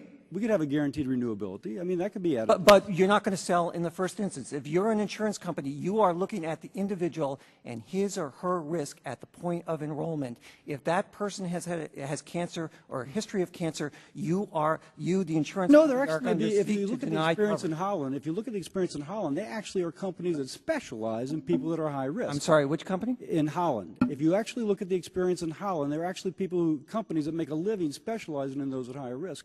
The market will respond. I yield back. I'm out of time. Chair thanks the gentleman and recognize the gentleman from Texas, Mr. Green, for 5 minutes. Oh, I'm sorry. I'm out of order. Mr. Guthrie for 5 minutes. Thank you, Mr. Chairman. I appreciate it very much. Look, to Mr. Larson, Mr. Finan, the concern, the major concern, there are several concerns you've voiced, but the major concern you voiced is that if a state with low mandates came into Kentucky has 34 mandates, I believe, and offered health insurance, and the young, healthy would purchase that health insurance, and therefore you would, and matter of fact, to quote Mr. Larson, destroy the risk pool. And that's your major concern. So, it's acknowledging that people are sharing costs as we went forward. And you also mentioned, Mr. Finan, that you had homeowners insurance, which I have as well. You paid 30 years on it. I paid for quite a while. Because we have the risk of something happening, I want to be covered for a calamity. However, if I could purchase homeowners insurance when my house was on fire or when it was burning or when a tornado was coming, that change, you wouldn't have paid for 30 years if you could have bought it when you needed it. Absolutely. And that's, so when Mr. Larson talks about the market working with the exchanges, I think you're going to have the exact same problem that you're talking about here with the Health Care Act. If you're 27 years old and healthy, and you're going to have a list of mandates that you guys are going to subscribe because you're going to have essential health benefits if you call them that. And you're going to have to pretty much match the most expensive state, because if you don't, all of the lists that Chairman Ranking Member Waxman listed, all of those, if a state goes beyond what you offer, the state has to pay for it. They have to actually subsidize those coverages. So either you're going to sit here and listen to a list that he's going to read off about you not covering, you're going to cover everything. So my point is, I see, and I don't see how you can get around, the premiums are going to increase for anybody because of the Health Care Act. It has to. And therefore, if you're young and healthy and you get guaranteed issue and you get community rating, if we've seen it in New York, we have examples of it happening, talking about data, what's going to happen to the young and healthy? they're going to drop out of the market. Now, you have the mandate to buy, but if my math's correct, I think it's a $600 fine plus 1% of your salary. So if you're a 27-year-old engineer making $50,000 a year healthy, you can pay a $1,100 fine, and the most expensive state, I think Massachusetts, is $14,000 a year health insurance, and this even factored that back down to $10,000. So I can pay a $1,100 fine or $10,000 health insurance policy. And if I need health insurance, matter of fact, I think if you could tell your anesthesiologist just before he puts you out to let you make one last phone call to your health insurance company to buy health insurance. But I think that's allowed. That would actually be allowed in the law. And I don't see how this whole argument about this bill destroying the risk pool, how does the Health Care Act not destroy the risk pool under that scenario? Well, you're still going to have coverage options with the various levels within the exchanges for individuals. You are going to expand the risk pool, which is a good thing. The problem with these proposals is the risk segmentation that we get into. But why would a young, healthy person purchase health insurance with guaranteed issue? In New York, you've seen it. You've seen it. I mean, why would a young, healthy person under PPACA purchase health insurance when the fine is $1,100? People are going to have the opportunity to get comprehensive, affordable care in the exchanges. Even the CBO estimates that the exchanges are going to reduce administrative costs for insurers because they're not going to have to spend the time and the money and the resources underwriting people and setting up rating rules to exclude sick people. So it's going to be an attractive option. But if the premium is not somewhere close to the fine, well, $1,100 a year, on my scenario of $50,000 a year, but if the premium's not somewhere close to that, and you can get it when you need it, why would you buy it? So I think people want comprehensive health care. But they can get it if they need it, as opposed to paying $10,000 a year. I mean, why would somebody under that scenario that's laid out in the health care buy health insurance if they're a young person? I mean, that's the problem. That's a major problem with the law. The guaranteed issue, you cover the mandate to buy is covered by saying if you don't buy it, then you got to pay a fine. But I don't understand if the market's going to work as you've seen in New York. I don't know if New York has a fine, but people can drop out of the market and pay the fine. I don't understand why you're not going to have the same problem under the Health Care Act on a national scale that you're talking about having by letting people having mandate-like benefits to purchase. Why that's not going to happen.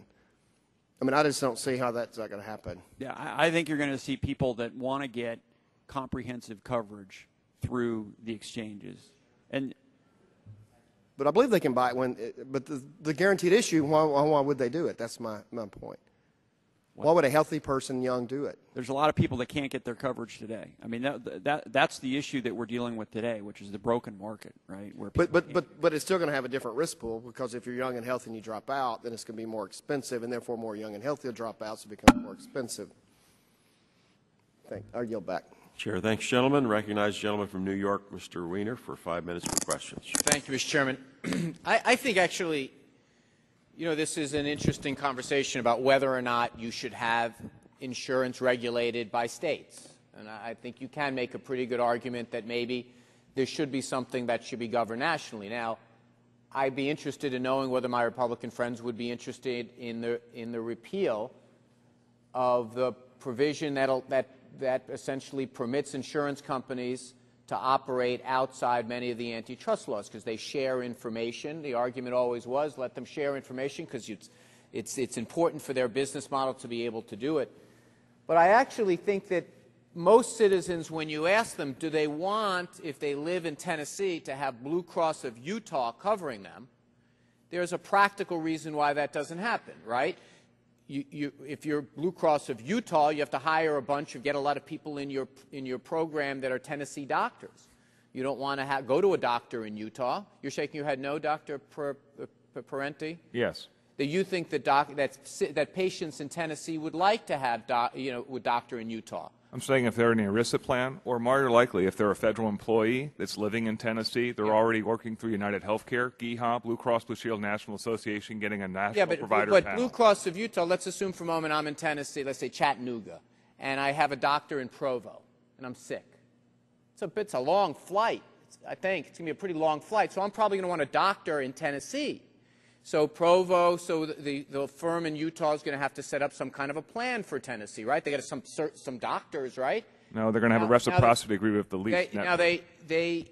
So frankly, you do want to have some level of state regulation on where people are going to be operating. But I do think that if you really want to have interstate ability of people to buy interstate, then you definitely like what you saw in Obamacare, because by establishing basic standards that allow a foundation that we can all kind of compare, which is the fundamental notion here, is that we should be able to compare these products, we should have access to them, interstate compacts could be formed, maybe even someday a national compact, although I think that would be offensive to the sensibilities of many of my Republican friends.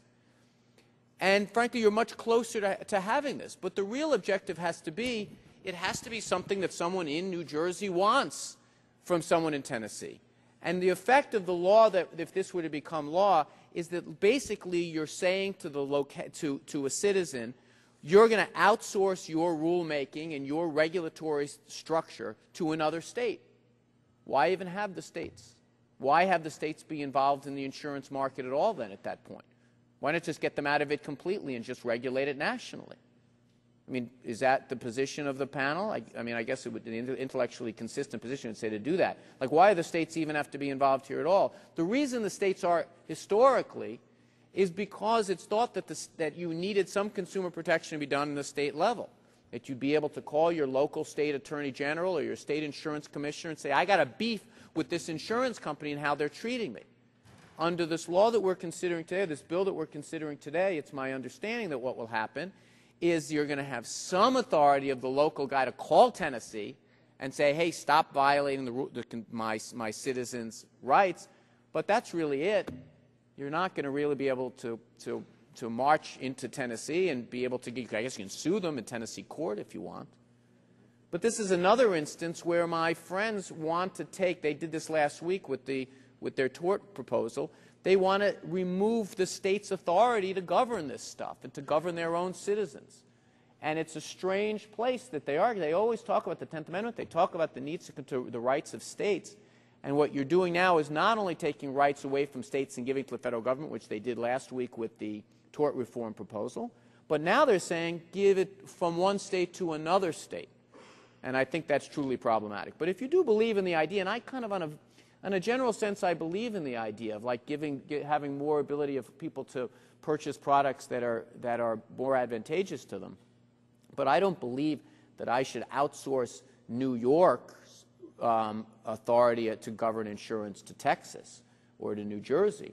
And I think that my state legislature, for all its weaknesses and flaws, I want to vote for them, and I want them to have the power to pass laws. My state insurance commissioner is appointed by my governor. I don't think that's outside the realm of what is practical. I mean, what it really comes down to is my Republican friends, they don't have a consistent thrust on what they don't like about health care reform. They just know they don't like anything that is being done presently by the people who are trying to fix it.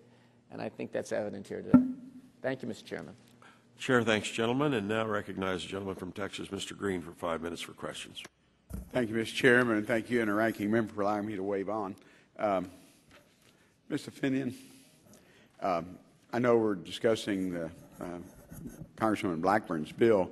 There's an old saying that an ounce of prevention's worth a pound of cure, and I'm concerned this proposal may actually raise health care costs overall, as many individuals who need preventative care don't get it. And a good example, some cancers can be treated early if detected early with better results for the patient's health and lower cost.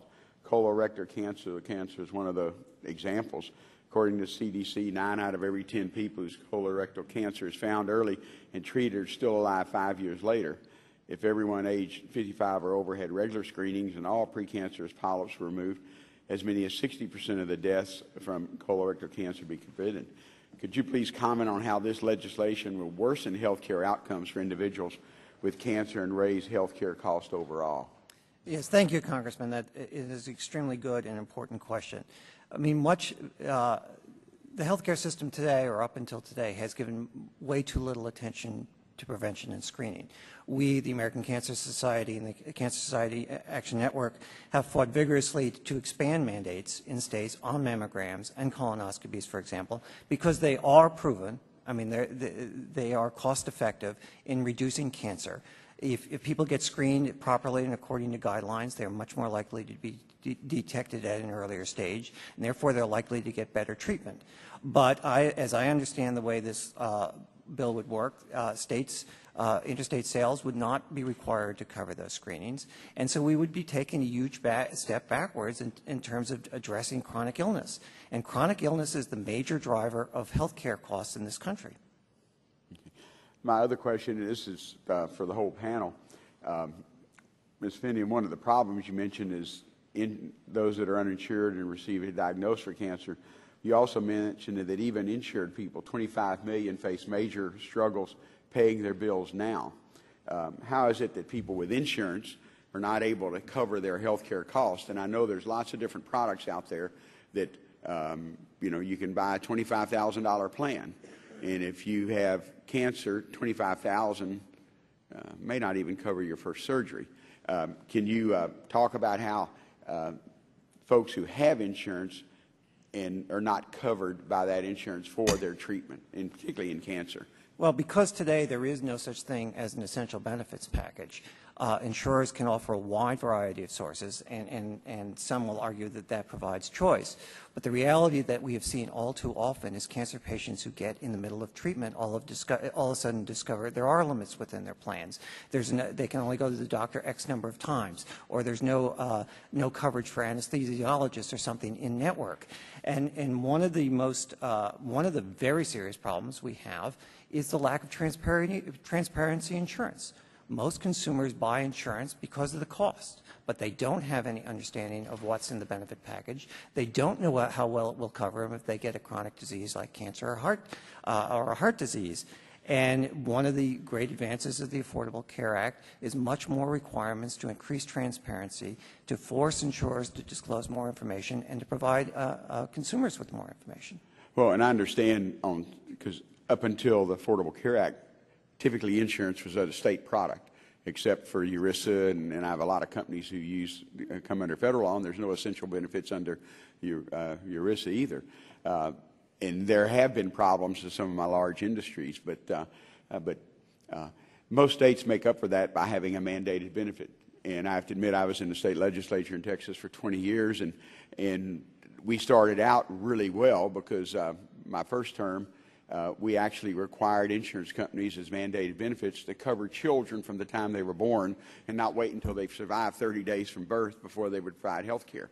I mean, that was great. But then I saw over the rest of the years, and even maybe now, the laundry list got so big it was almost incomprehensible. Now, I know Alabama has a very small list, but I would compare some states that have such huge mandated benefits. It's really difficult, and I'd like the panel to talk about that, at least in the last 20 seconds I have. Just a quick comment. I'm a professor of finance and insurance. There is technically not a term called underinsurance in theory in insurance law. It's a term that's been popularized by Karen Davis at the Commonwealth Fund to basically talk about the cost hardships associated with just living, and insurance is part of just living in a Western industrialized society. The point is that this law, this policy, will reduce the premium cost on average for all Americans, and that will enable them to buy insurance easier and faster. You're talking about the Affordable Care Act. No, I'm talking about letting people buy insurance across state lines. Well, that's what the Affordable And anything the Affordable Care Act is going to do is hypothetical and 3 years in the future, other than the provisions passed already that have provided some protections that are there. Now, to be very clear, I applaud some of the things that are in the exchanges. In my idea, the exchange is a bipartisan idea that actually has a lot of potential and is consistent with the interstate components of You would surprise me because typically everything in the law was bad, although there were a lot of things in there that we worked on very bipartisan. You're right. Yeah, well, I'm speaking from the value of tenure. So what I'm trying to say is that this thing that we're discussing, interstate commerce of sales of health insurance, could reduce, and actually from our research shows would, reduce the number of people who cannot buy coverage because the price points are too high from the mandates. And what I want to know is how can the human physiology be so different across states that the mandates have such wide swings? Or is it the true difference simply a difference in lobbying skill across the states in conjunction with insurance commissioners. Chair thanks the gentleman and yields to the gentleman from New York, Mr. Engel, for 5 minutes for questions. Thank you very much, Mr. Chairman. I appreciate it. I'd like to start by saying I'm very concerned that we're holding this hearing today to discuss H.R. 371, legislation that would facilitate the purchase of insurance coverage across state lines. And my concern is the fact that H.R. 371 preempts state consumer protections that are critical to the quality of care and health of the patient. And in addition, this legislation repeals all insurance reforms and patient protections that were included in the Affordable Care Act. I think it's throwing the baby out with the bathwater. I find it aggravating, disappointing, and frustrating that this committee has continuously done nothing but take up legislation that would repeal the Affordable Care Act, punish patients, and put the insurance companies back in control of our health system. I'd like to direct my question to Mr. Larson. Mr. Larson, many states have spent years developing standards for insurance plans that they believe not only provide adequate minimum coverage for beneficiaries, but also make sure that providers will be adequately reimbursed for services rendered. If we allow the purchase of insurance policies across state lines, why wouldn't employers look to purchase insurance on the basis of the least cost to them and not on the basis of whether it will adequately provide coverage or payments to providers? I would call it a race to the bottom. Would you? I think that's exactly right. You're going to see companies, both the insurers and then the companies, looking for the market that has the thinnest and therefore cheapest coverage.